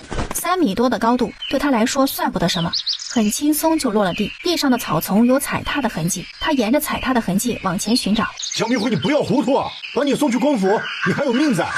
要是继续执迷不悟，你就没有机会能活着走出这里。周成有些着急，山里时时刻刻都存在着危险，大哥那边他也担心，他没有足够的时间用来寻找江明辉。江明辉，你要再不出来我就回去了，你在这山里就自生自灭吧。说完转身就想走。你别着急，不会有事的。就在这时，周彪好像听到有人在喊他，他还以为自己出现了幻听，往四周看了看，然后就看到在正前方的周成正在朝他招手，那意思是让他们过去。我说的没错吧？咱们过去吧。周彪过去拽着江老二，起来，走了。是不是找到我侄儿了？不知道啊，过去再说吧。几个人快步来到周成跟前。我侄儿明辉呢？我没找到他。你没找到他回来做什么？他要是出了事儿，我跟你没完。他躲起来了，我就算找一天也找不到。我已经做了我应该做的，他自己找死，我也没有办法。已经到了午时，我们没有多余的时间继续浪费在这里了。走吧。我不走，不把我侄儿找回来，我哪儿也不去。你不去，我就把你扔在山里，跟你侄儿一起喂狼。江老二听他说要把自己扔在这里喂狼，乖乖的跟着他们走了。等他们把人送到官府衙门的时候，已经是下午申时了，差一点错过衙门办案的时间。因为有老木匠作证，证据确凿，江老二被关押起来。至于江明辉失踪，官府直接发了通缉令。周成他们从衙门里出来的时候，天已经暗下来了。周成对老木匠跟他徒弟表示了感谢，他们一天都没有吃东西。周成请他们吃了一顿饭，分开的时候天已经黑了，兄弟两个找了一家客栈走了进去。他们跟掌柜的办理了入住，俩人要了一间房。兄弟两个正要走上楼梯，咱们燕国完了呀！听说炎帝逃跑被叛军给抓了，当场就把头给砍了，直接吊在皇城之上了。是哪一路人马干的？这个还不太清楚，我也是在路上听人说的。要我说，炎帝死有余辜，他暴政治国，亡国是迟早的事。希望下一任国君是一位勤政爱民的明君，不必再经历战乱之苦，百姓能安居乐业。两兄弟听了相当震惊。宝叔回来也没几天，燕国就这么亡国了？炎帝既然死了，咱爹要是还活着的话，他会不会找机会回来啊？他要是还活着，这些年不会不给家里来书信，告诉咱们他的情况。周彪也知道自己是在妄想，宝叔都说了，这么多年他从来没有听到过父亲的消息。每一场战争死伤无数，打仗10多年能活下来的，不可能一直籍籍无名，早就功成名就了。翌日天还刚刚亮，周成跟周彪两兄弟就起来了。昨天晚上没有回去，娘跟姜慈一定很担心。他们在包子铺吃了早饭，就赶忙往回走。燕国都灭亡了，衙门做事还挺认真。江明辉的通缉令已经贴在大街上的公示栏里。张秋云还没有睡醒，就被母亲喊起来卖豆腐。今日逢大吉，人流量会很高，那就意味着他要很忙，也意味着他会很累，来买豆腐的人就会很多。张秋云忙碌着卖着豆腐，一筐豆腐很快就卖完了。请稍等一会儿，豆腐马上就来。哥，豆腐卖完了，再拿来一筐。周成跟周彪两兄弟刚好经过，听到叫喊声，都朝这边看了过来。张秋云回过头来，不经意间看到了他日思夜想、一直在寻找的男人，他眼睛顿时亮了，扔下摊位就朝着他跑了过来。恩人，我终于见到你了！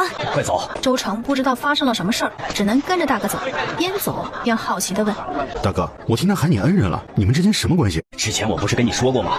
我来镇上卖野物，遇到2个贼人抢劫一个姑娘，然后我赶走了贼人，拿回了被抢劫的财物。那天呢，被抢的就是这位姑娘。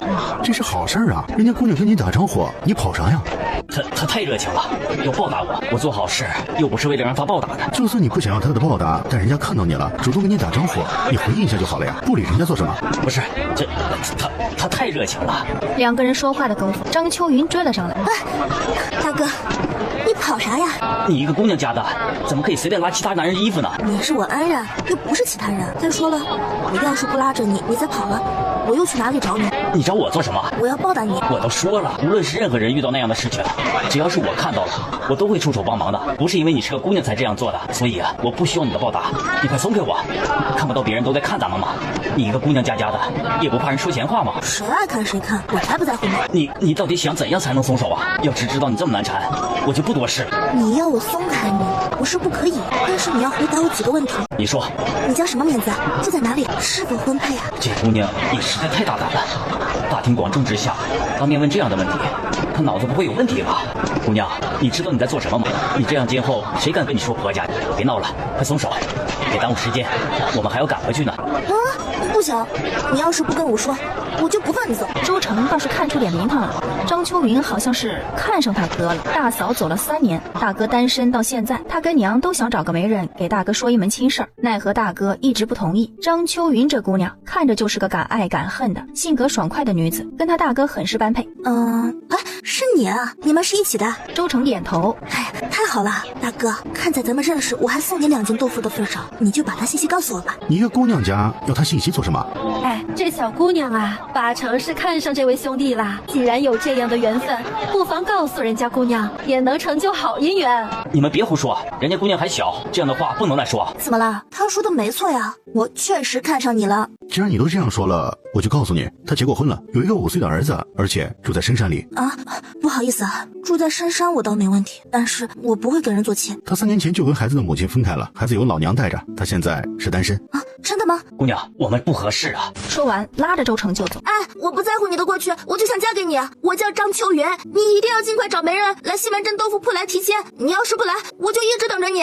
这姑娘是不是疯了？她不是疯了，她是真的看上你了，大哥。我觉得她不错，跟你很合适，你们要是在一起，日子应该也会很有趣的。你说什么呢？我们才见一面你就知道合适了？我现在没娶妻的想法。可是那姑娘都说会一直等着你，你要是不娶人家，不会把人家姑娘给耽误了吗？今天的事儿那么多人在场，很快就会传开了，谁还愿意娶她呀？跟我没关系，谁叫她那么冲动的？虽然嘴上这样说，心里为她的将来感到担忧。周成没有继续这个话题，感情的事儿本就是你情我愿，如果大哥没心思，也不是撮合的事儿。张秋云当街对一个男人表白的事儿，就像一阵风，迅速在西门镇传开了。你个死丫头，豆腐不卖了，收摊儿，跟我回家。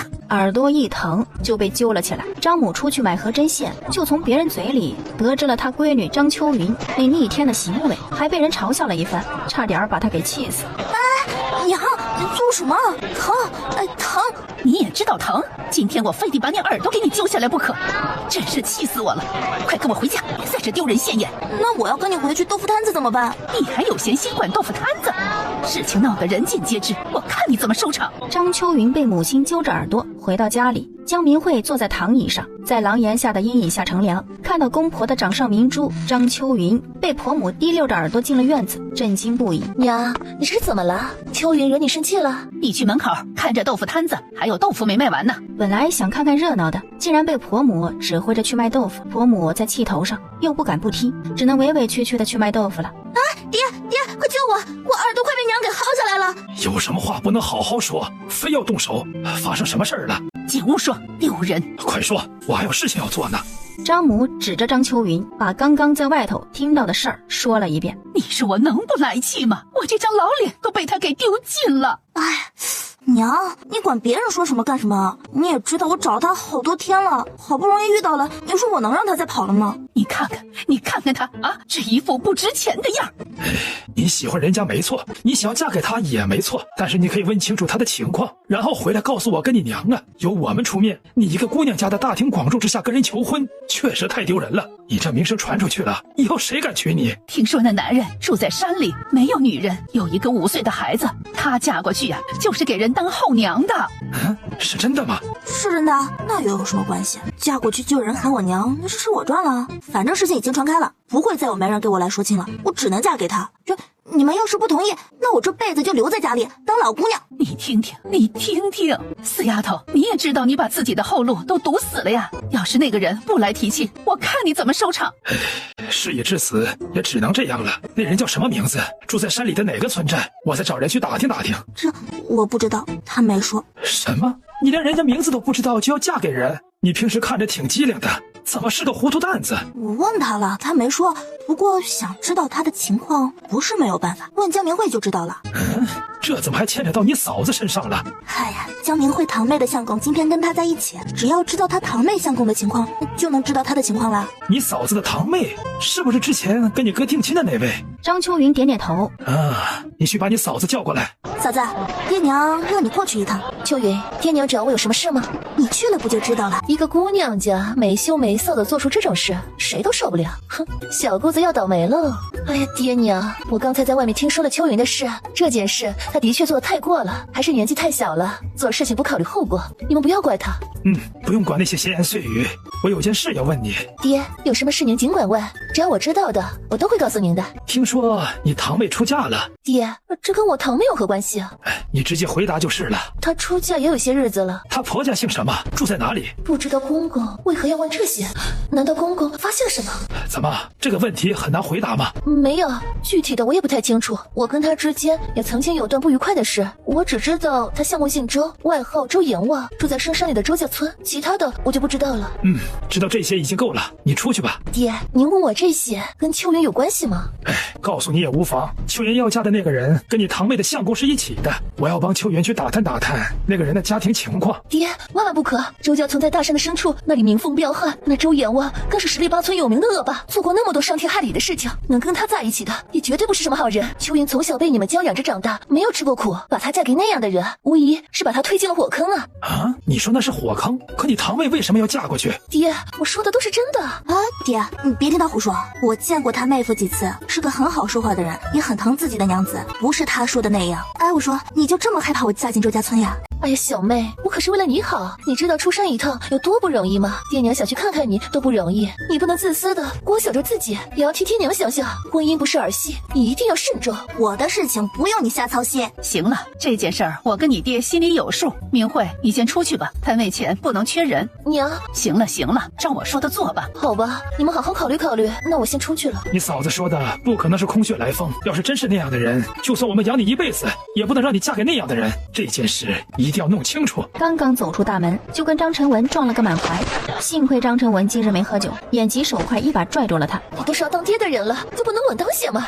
我刚才在衙门的公示栏那里看到了一张通缉令，跟你有什么关系啊？你有那闲工夫，就不能多关心关心我，跟我肚子里的孩子吗？通缉令上的人叫江明辉。你说什么？我说通缉令上通缉的人叫江明辉，好像是因为陆氏偷窃了大量银钱。这个人不会是你弟弟吧？不可能，我弟弟在玄木国手艺，整日里跟他师傅去干活，不可能是他，只是同名同姓而已。那样最好，我可不想因为你弟弟成为别人的笑话。你已经成了别人的笑话了。你在外面没听说你妹的事吗？啊，没有啊，我妹她怎么了？江明慧说话没有分量，但是张晨文可以，他是家里的男丁，说的话公婆或许会听，就把张秋云的事儿简单的跟他说了一遍。你好好劝劝爹娘，可不能稀里糊涂的把秋云嫁到深山里去，到时候她在婆家受苦，咱们想帮她都帮不上忙。我知道了，我现在就去找爹娘。同名同姓，是不是太巧合了？他自言自语，越想越不对劲儿，直接去了衙门的公示栏，果然在上面看到了2张通缉令，通缉令上有画像，是个年轻的男子，跟他弟弟差不多年纪，除了脸型有点像之外，其他的都不像。为了让自己彻底安心，江明慧直接去了老木匠家里。大叔，我弟明辉呢？他逃了，官府已经下发通缉令了，你们应该都看到了。啊，这是怎么回事？我弟怎么会变成在逃的罪犯了？老木匠把事情的经过简单的说了一遍。江明慧气急攻心，他没想到明辉干活的地方竟然是江慈那死丫头的家里，把他二叔送进了官府，他的弟弟逃进深山，生死不明，江家的天都塌了，这一切都是因为江慈。江慈，都是你的错，不让我好过，你也别想好过。他恨得咬牙切齿，突然一个巴掌打在了江明慧的脸上。到哪儿去了？豆腐摊就这么扔了，到现在才回来，知不知道我找了你半条街了？陈文，我家出事了，你今天看到通缉令上的人就是我弟弟，我二叔也被关进大牢了，只需要50两银子就能把他给保出来。陈文，你能不能帮帮我，帮我把二叔保出来？什么？你还想让我出50两银子保一个盗窃犯？是你脑子有问题还是我脑子有问题？你现在是我张家的人，怀了我的孩子就老老实实做我张成文的娘子，出钱保人那是你娘家的事儿，跟你没关系，跟我回家去。说完转身就走。张成文回到家里就把这件事儿告诉了父母。公婆跟张晨文的反应一样，让他在家里好好的安胎。他弟弟跟他二叔那是罪有应得。这个时候才回来，是不是遇到什么麻烦了？是不是不顺利啊？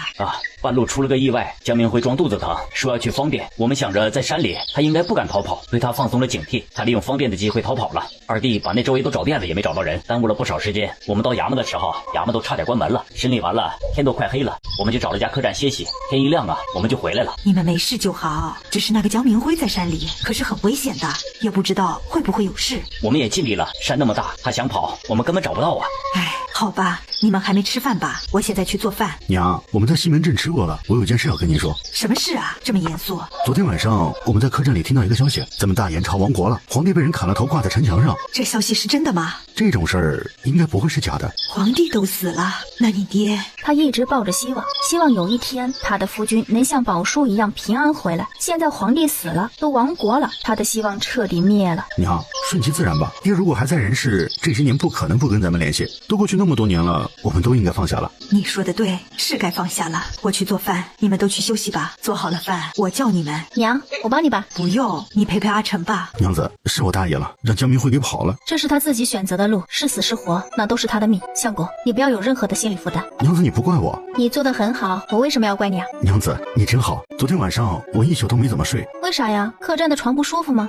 不是，你不在我身边，我有点不习惯，我想了你一夜。其实我跟你一样，你昨天晚上不在，我都没有安全感。那以后我再也不在外面过夜了。回来的时候还发生了一件事呢。什么事啊？大哥上次去卖野物，他出手帮一个姑娘赶走了劫匪的事，你还记得吧？记得。听说那姑娘还要报恩，把大哥吓得跑回来了。没错，就是那个姑娘。你就是想破脑袋也想不到她是谁。谁呀？张秋云，江明辉的小姑子。这么巧？周成点点头。不仅如此，她还在大街上当众对大哥表白呢，说要嫁给大哥，也不在乎我大哥有个孩子，让大哥过2天去他们家提亲呢。那他是真的看上大哥了，他把自己的后路都堵死了。要是大哥不去提亲，他把自己的后半生都给毁了呀。那姑娘长得也好看，如果真的能跟大哥走到一起，也是段好姻缘呢。她是江明辉的小姑子，你不介意吗？不介意啊，跟他成为亲戚不是更有意思吗？可是我看大哥不太乐意，他不同意的话也不好办呐。大哥这是一朝被蛇咬，10年怕井绳，只要能让他从前妻背叛的阴影里走出来，他不可能不同意啊。说的有道理，但是做起来恐怕不会太容易。不试试怎么知道呢？这件事儿得让娘知道，小宝也算上，一家子都同意，我不信他还能不同意。那就听你的。李氏做好饭出来，院子里的树枝上，2只花喜鹊叽叽喳喳的叫了一上午了。他听得有些烦躁，或许把那2只花喜鹊轰走。花喜鹊被他吓得飞了更高的枝头。我还赶不走你们，我还就不信邪了。娘，你干啥呢？这2只臭鸟太聒噪了，这都叫了一上午了，听得我心烦。娘，花喜鹊这是给咱们报喜呢，你把他们赶走了，不是把咱们家的喜事儿也给赶走了吗？我们家有什么喜事？娘，你来我屋里说。你这孩子，有事你就说呗，还这么神神秘秘的。娘，大哥的桃花运来了，有个姑娘看上他，让大哥去他家里提亲呢。还能有这样的好事？姜慈点点头。是哪家的姑娘？知不知道大哥的情况？这是什么时候的事？姜慈把事情的经过说了一遍。李氏一脸的不可思议。这姑娘胆也太大了，她没想过，如果她父母不同意，她不是把自己给毁了吗？这也证明她是真的看上了大哥呀，才能这么大方，当街喊着让大哥去他家提亲。他父母应该是知道他有这个想法的，应该是赞同的，要不然他不可能这么大胆。那就再好不过了。没想到你大哥还有这样的缘分，现在我就去找媒人把这事给办了。说完就要走。娘，我话还没说完呢，您别着急啊。你还有话呀？那好吧，你说。阿成说大哥好像不愿意。什么？他不愿意？人家一个大姑娘都不嫌弃他，他还不乐意？难不成他心里还想着那个背叛他的女人？娘，咱们找大哥聊聊，去除他的心结，把这门婚事撮合成了。你说的不错，这件事说什么我都要给撮合成了。别忙，小宝也是重要的一环，有小宝的参与会事半功倍。祖母，小婶婶也让我喊你们过去吃饭。小宝真乖，小婶婶有件事要跟你说。小婶婶，你有什么事情要跟小宝说？给你找一位新母亲好不好？不好。你以前不是一直想要母亲吗？为什么现在不想要啦？我现在有小婶婶了，不需要母亲了。傻孩子，我只是你婶婶，跟母亲不一样的。你有了新母亲，她也会爱你的，能照顾你爹跟你的生活。真的吗？当然是真的了。小婶婶什么时候骗过小宝啊？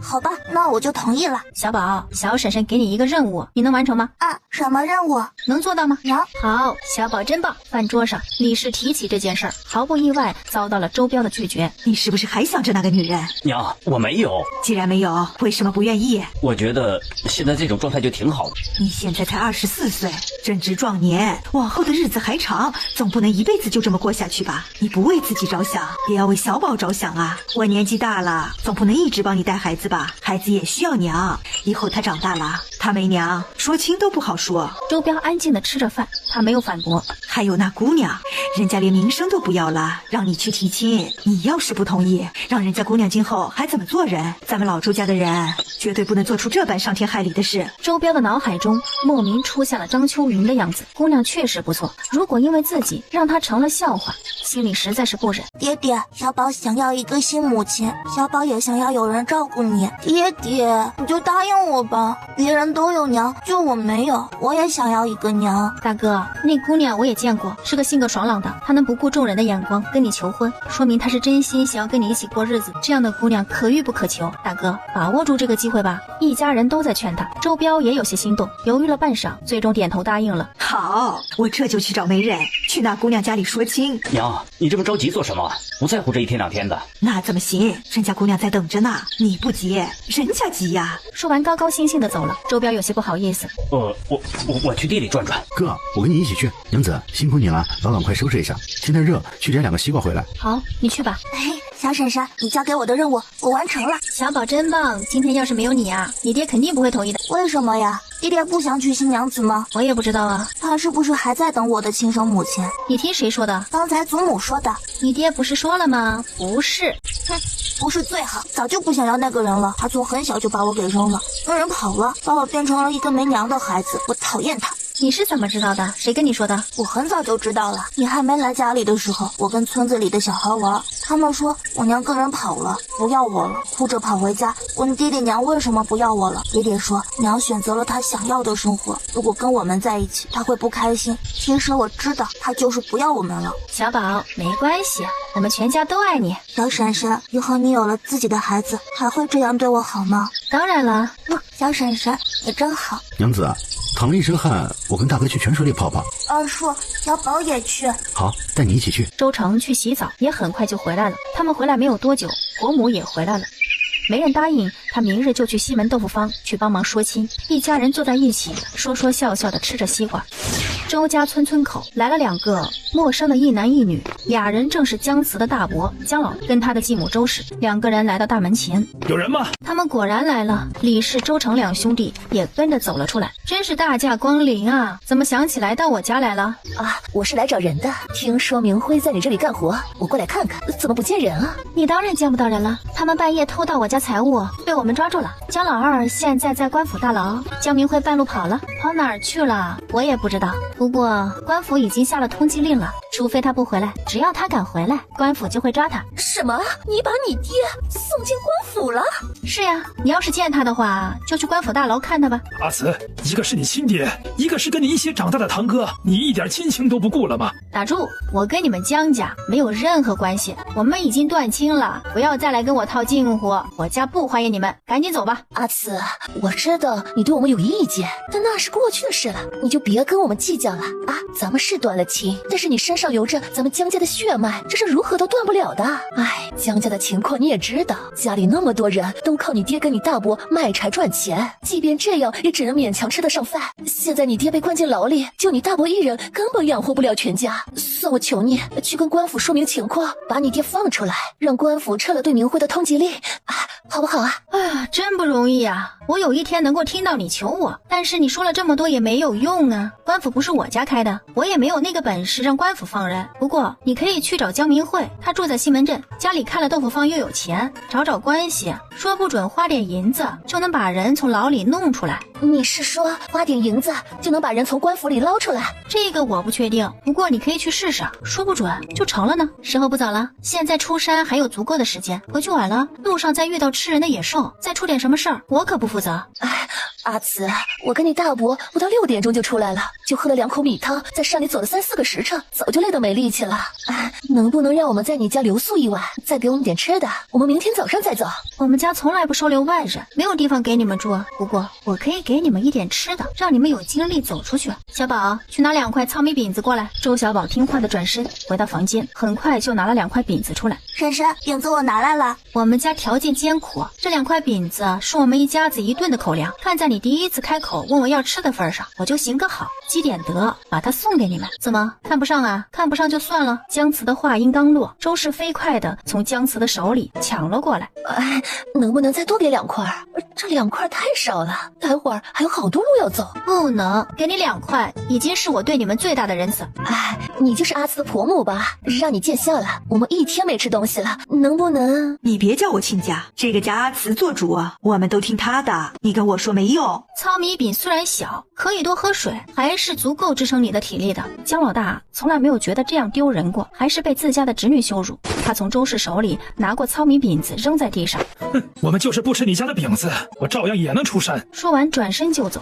周氏没想到姜老大这么冲动，没有体力，反正他是一步都不想走。他赶紧从地上把饼子捡起来，转身去追姜老大。咱们做的是不是有点过了？不会，他们对我做的比我今天对他们做的过分多了。既然已经断亲了，就要断干净，否则以后有的是麻烦。咱们回去吃瓜，不要让他们影响到今天的好心情。姜老大跟周氏回到家的时候，天已经黑了。姜老大有骨气，喝了一肚子水，也没有吃1块饼。从姜慈那儿要来的2块饼都进了周氏的肚子。怎么只有你们2个回来了？老二跟明辉呢？哎呀，姜慈那个死丫头，把他亲爹送进了官府，明辉再去官府的半路逃跑了，但是官府也下了通缉令，到处抓捕他。姜老太刚出来，就听到这个震惊的消息。这个天杀的，早知道他是这么恶毒的人，说什么我也不能留他。我的儿啊，我的大孙啊，该怎么办呢？娘，你别急，这事儿也不是没有办法。明日一早，我就去镇上找明慧，姑爷认识的人多，让他托关系花点银子把老二从牢里捞出来。明慧的通缉令也花点钱取消了。这样行得通吗？要是官府不放人呢？明日我到明慧家坐坐，跟他商量商量。相公，这件事我觉得去找明慧不妥。嫂子，有啥不妥的呀？现在最重要的是把我家老二弄出来，蹲大牢多遭罪呀！老二已经进去了，不是花点钱就能出来的。明慧在她婆家的日子也不好过，现在又出了这事儿，还让她婆家拿钱把老二捞出来，她婆家人会如何看她？反正啊，这也不是大罪，个把月应该就能出来了。大嫂，我们可是一家人，这些年老二赚的钱几乎都花在你儿子闺女身上。明慧把姜慈的婚事抢了，我们都还跟你们站在一起。现在老二出了事，还是因为你儿子都被抓去坐牢了，你却怕麻烦你闺女，让老二继续坐牢，还有没有良心啊你？弟妹呀，我不是不想救老二，我只是实话实说呀。你们去找明慧也没用，她在婆家没有话语权，反而让她在婆家更抬不起头来做人。这话你也说得出口？许是你太让我失望了。嫂子，我一直都尊重你，但是做人不能这样。为了你家闺女，就让我家老二坐牢，你别忘了，要不是明辉，我家老二能坐牢吗？这可是你给出的主意呀！你要不出那馊主意，他们都不会有事。再说了，是姜慈把老二送进去坐牢的，我家明辉不是还被通缉吗？就是拿钱也应该是姜慈，怎么着也轮不到明慧呀。是你儿子让我出主意的，当时你为什么不阻止？你想让那丫头拿钱，你就做梦吧你！她要是能拿钱，就不会把她亲爹送进大牢了。你要是有本事，你去要啊！反正今后啊，我要离他远远的。都闭嘴，成何体统？这些年老二家对你们大房怎么样，我都看在眼里的。现在老二出事了，你想袖手旁观？哼，我还没死，这件事儿还轮不到你做主。明慧是姜家出去的姑娘，她受过老二一家的恩惠，她帮忙是应该的，照你之前说的做。爹娘，明日我跟大哥一起去，他是个大男人，不能说的话我来说。好，你明天跟老大一起去。姜老爷子说完就走了。好了，这样做也不是全部为了老二，官府有明慧的通缉令，他即便逃了也寸步难行。我知道，我这不是怕明慧为难吗？是阿慈那死丫头把人弄进去的，要是花钱把人弄出来，也应该是她出钱，怎么着也轮不到咱们闺女身上呀。算了吧，那丫头不是个善茬，她现在是周家的当家人，就连她婆母大伯哥都听她的，明慧跟她爹都坑在她手里了，没什么是她做不出来的。姜老大把姜慈拿2块糙米饼羞辱他跟周氏的事情说了一遍。那丫头已经不是原来的阿慈了，今后离他远远的才好。要钱你就别想了。翌日，姜老大跟周氏去了西门镇，一到镇子上，他们就看到了贴在大街上的通缉令，官府公示栏也有。他们没有直接去江明慧家里，而是去了官府。刚到官府门口，就被人拦下了，说想要见人也可以，要拿10两银子，他可以偷摸着带他们进去看一眼。那人见他们一副穷酸相，就知道是从山里来的，很不耐烦，把他们赶走了。去买点礼品去明慧家。哎，你这蘑菇怎么卖？10文2斤啊，太贵了！我在山里1文钱不要就能找一筐。那你去山上挖好了，花钱做什么？哎，你这人做生意这么大力气，我就说说。他不要都给我。哎，我们先要的，你去别的地方买吧。哟，你不是嫌贵吗？我是嫌贵，可我没说不买呀，我都要了。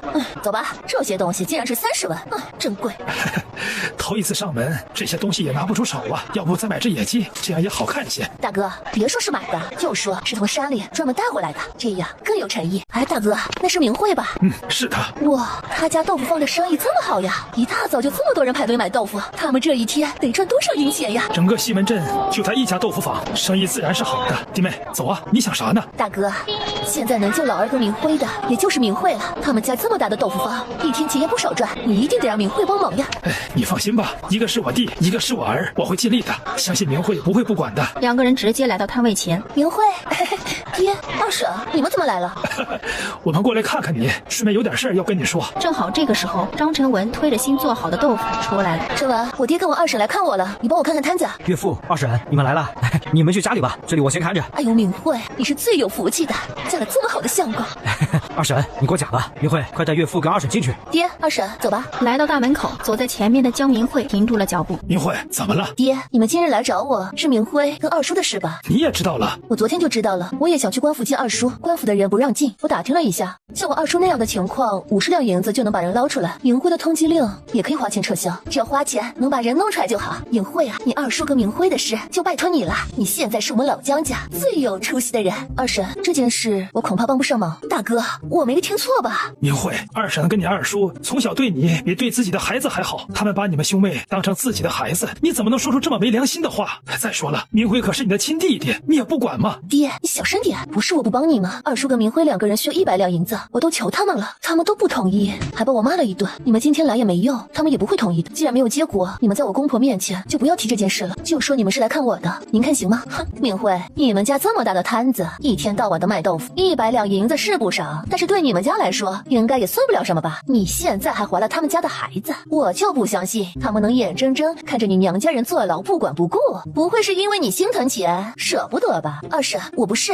行了，你别说了，这钱呢，算是我跟你们借的，等你二叔出来了，明辉的手艺学成了，我们会赚钱一分不少的还给你们的。江老大说完就进了家门，周氏也没有管江明慧，跟着江老大进了院子。江明慧气得都要疯了，这江明慧肚子又不舒服了。他娘家人来了，叽里咕噜的在门口说了好一会儿话。你快把菜送进去，过来替我看着豆腐摊，我进去看看怎么回事。不是不登三宝殿，他娘家人这么早过来，不会是因为他弟跟他二叔的事儿吧？应该就是那件事儿。豆腐摊子你自己看着吧，最喜欢看热闹。来，我去瞧瞧，有情况我来告诉你。亲家，这些都是我们早上起来在山里采来的，还是最新鲜的。野鸡也是我们从山里抓的，我们山里就这些东西，亲家不要嫌弃啊。大婶儿，瞧你这话说的，这些都是你们的辛苦所得，我们怎么会嫌弃呢？这只山鸡也要卖不少钱呢。哎呦，您不嫌弃就好。张秋云探头往里看了一眼，被母亲看到。秋云，你嫂子的娘家人来了，快进来打个招呼。这不是那2个跟我抢蘑菇的人吗？他们竟然是江明慧的娘家人。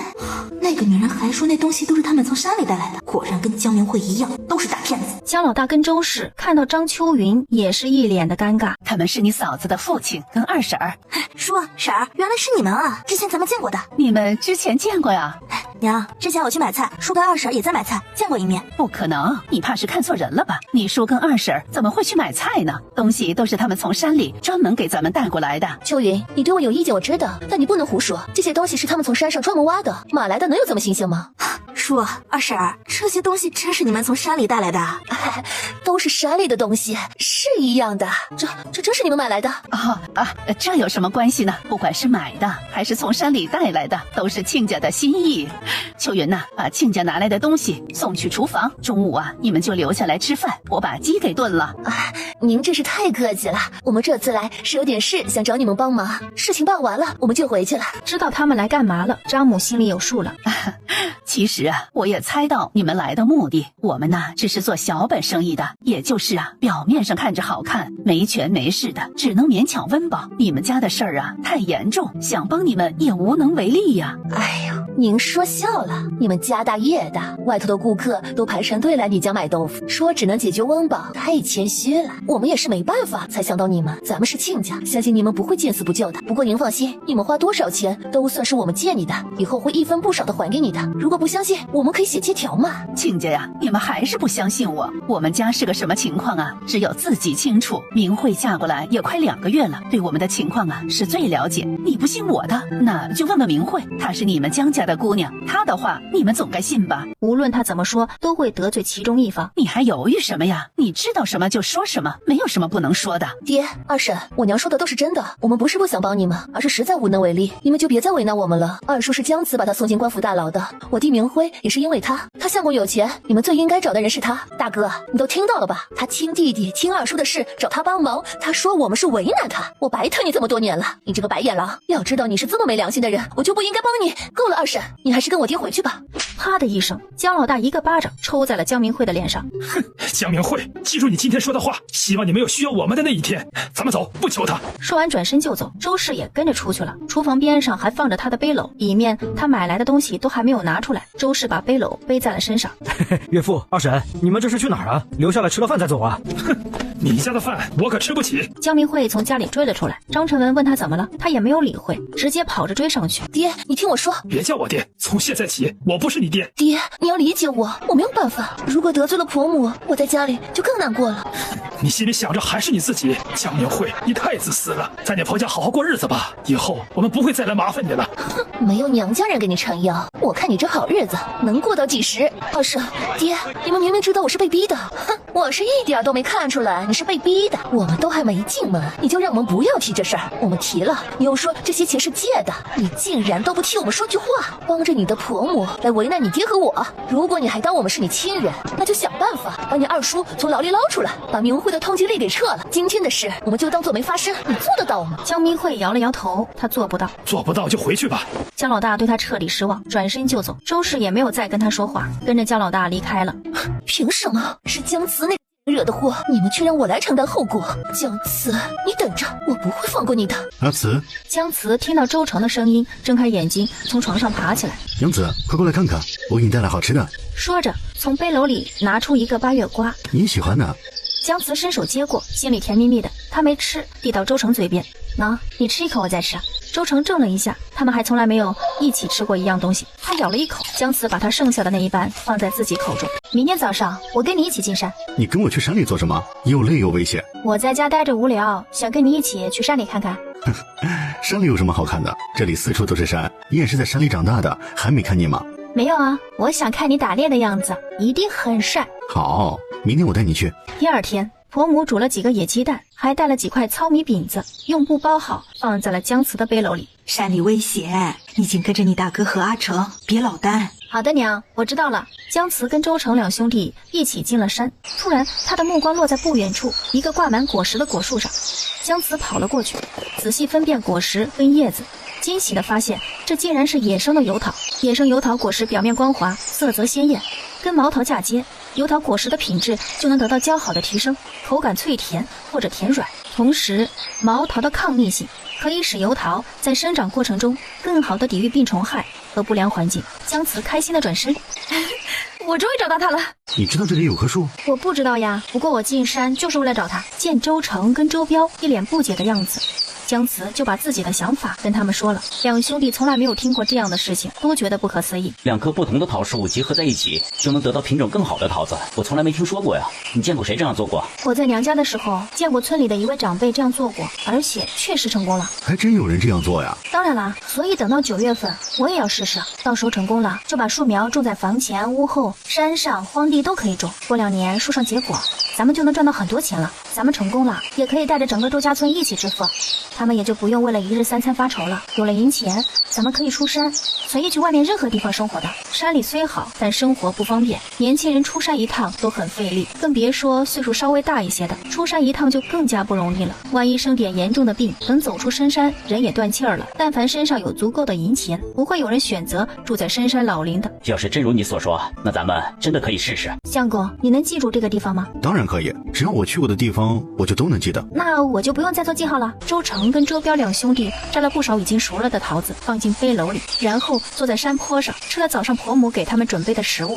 吃饱了，姜慈把背篓放在树下，跟着周成和大哥在周围打猎，一共打了2只野兔，4只野鸡。回到那棵油桃树下，周成背起了姜慈的背篓，按照来时的路回去了。他们回到家时，天已经暗下来了，李氏已经做好了饭，在等着他们了。吃饭的时候，周成跟周彪把姜慈的想法跟李氏说了。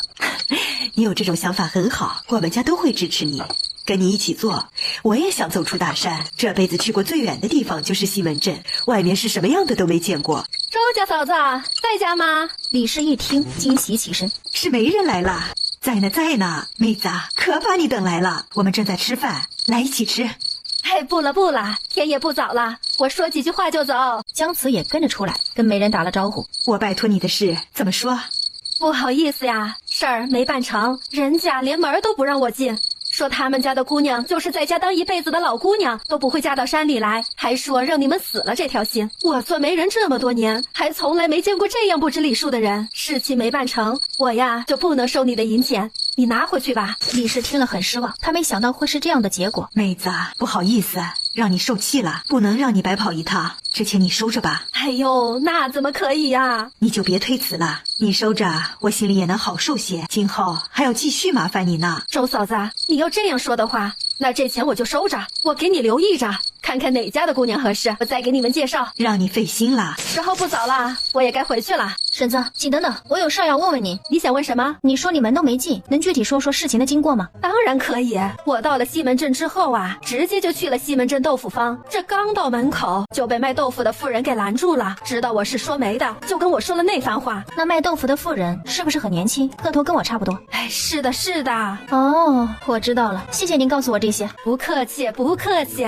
没事的话，我就先走了。姜慈跟李氏把人送到门口。娘，人家还是个姑娘，我也配不上人家。这件事没成就算了，你不要放在心上。那个从中作梗的人是我堂姐江明慧，张家人肯定不知道。你怎么知道？或许就是张家人让他那样说的呢。绝对不可能，张秋云的父母绝对不会这样做的。江明慧想搅乱这门婚事，是因为他害怕跟我扯上关系，让他相公知道他的真面目。大哥，他这样做也是想毁了张秋云。你想想啊，这门婚事要是真的黄了，张秋云的名声也就毁了呀。她真的要当一辈子老姑娘了。阿慈说的对，明日我去镇上一趟，打听一下就什么都清楚了。周成跟姜慈回到房间，让大哥别把这件事放在心上。我知道了，娘子，等我回来。好了，我知道了，快去吧。周成跟大哥去外面的溪水里洗澡，姜慈洗完了澡上床休息。天还早，再睡会儿。天还早呢，再陪我睡一会儿。他低头吻住姜慈的柔软，温柔中带着狂野，狂野中带着霸道。狂风暴雨过后，世界彻底安静下来。阿慈，有你真好，我现在一步也不想离开你，我想时时刻刻都能看到你。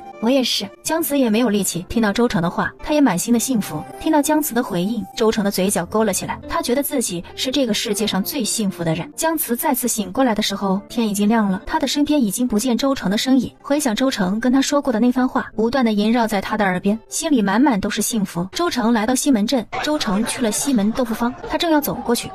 是你？你怎么会在这里？我觉得你们今天会来镇上，所以我就在你们经过的这段路上等着你们。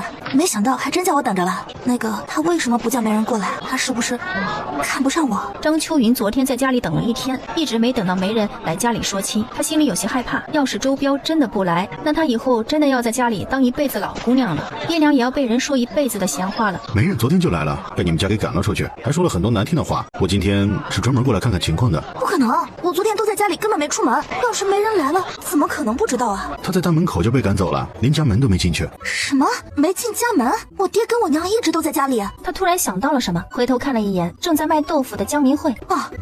是江明慧，昨天是她在卖豆腐。我们也是这么想的。张秋云快要气死了，这个坏女人差点毁了他。他转身跑进江明慧跟前，甩手就给了他一个巴掌。江明慧，你这个坏女人，你害人成瘾你呢你？现在还想害到我头上来了？张明慧被抽懵了，等他看到周成跟张秋云站在一起的时候，就什么都明白了。秋云，你别不知好歹，我这样做都是为了你好。你知道他们是什么人吗？等你嫁过去，再后悔就晚了。我这是在救你。你放屁！你不是想救我，你是怕我知道你做过的那些龌龊事儿，怕我哥不要你。你胡说八道什么？我有什么见不得人的事？你别忘了，我现在是你嫂子，是你们张家人。你是想让整个张家成为别人的笑话吗？江明慧，你的事情我早就知道了，不仅我知道了，我娘也知道了。不过是看在你怀着我哥的孩子份上，给你留点脸面。今天这件事，我不会善罢甘休的，我给你留面子，咱们回家解决。那个你也跟我去一趟吧。周成点头，见周成也要去，江明慧知道事情要出变故，她不能让自己处在危险之中。江明慧突然捂住肚子，秋云，我肚子疼。你说怎么就这么巧，这个时候就肚子疼了？你莫不是装的吧？秋云，我真的肚子疼，这孩子可是你哥第一个孩子，快来扶我回去。周成心里也有怀疑，张秋云上前扶他的时候，周成也没有阻拦。江明慧见张秋云过来扶他，心里窃喜。我不管你的肚子疼是真是假，我今天一定要揭开你的真面目。秋云，我知道你看不起我，但是我求求你，看在我怀了你哥孩子的份上，就不要让外人看咱们的笑话了，好吗？哎呀！说着，他佯装一个踉跄，脚狠狠地踩在了张秋云的大脚趾上，一阵钻心的疼。张秋云本能反应，一把推开了江明慧。江明慧等的就是这一刻，他后退几步，眼看着就要摔倒在地。周成眼疾手快，伸手拽住了江明慧。江明慧虽然没摔倒在地，但是被周成一把拉住，还是动了胎气，肚子开始隐隐作痛起来。周成见他站稳了，马上松开了手。在周成松开手的瞬间，他佯装倒在地上，脸上的表情痛苦的有些扭曲。他捂着肚子，张秋雨，你好狠的心！我怀的可是你哥的亲骨肉，你们张家的第一个孩子。你既然知道我肚子疼，还有这么大力气来将我推倒，求求大家快帮我叫郎中，我肚子好疼啊！请你去帮我去顺和堂请郎中过来。这小姑子也太恶毒，嫂子肚子里还怀着孩子呢，怎么就下得去手？一个还没出嫁的姑娘就这么狠毒，谁家敢娶她？家里还能有安生日子吗？反正我儿子绝对不会娶这么恶毒的婆娘。是他踩我的脚我才推开的，你们别胡说，你是故意的。我不是故意的，我肚子疼没站稳，不小心踩着你的脚，是我不对。大家不要这样说他，都怪我。江明慧，你还来陷害我！外面热闹喧哗，张晨文听到声音从院子里走了出来，看到江明慧倒在地上，手还捂着肚子，吓了一跳，扔下手里的东西就跑了过来。发生什么事了？陈文，你别怪秋雨，他也不是故意的，都怪我不小心踩了他的脚，他才把我推倒的。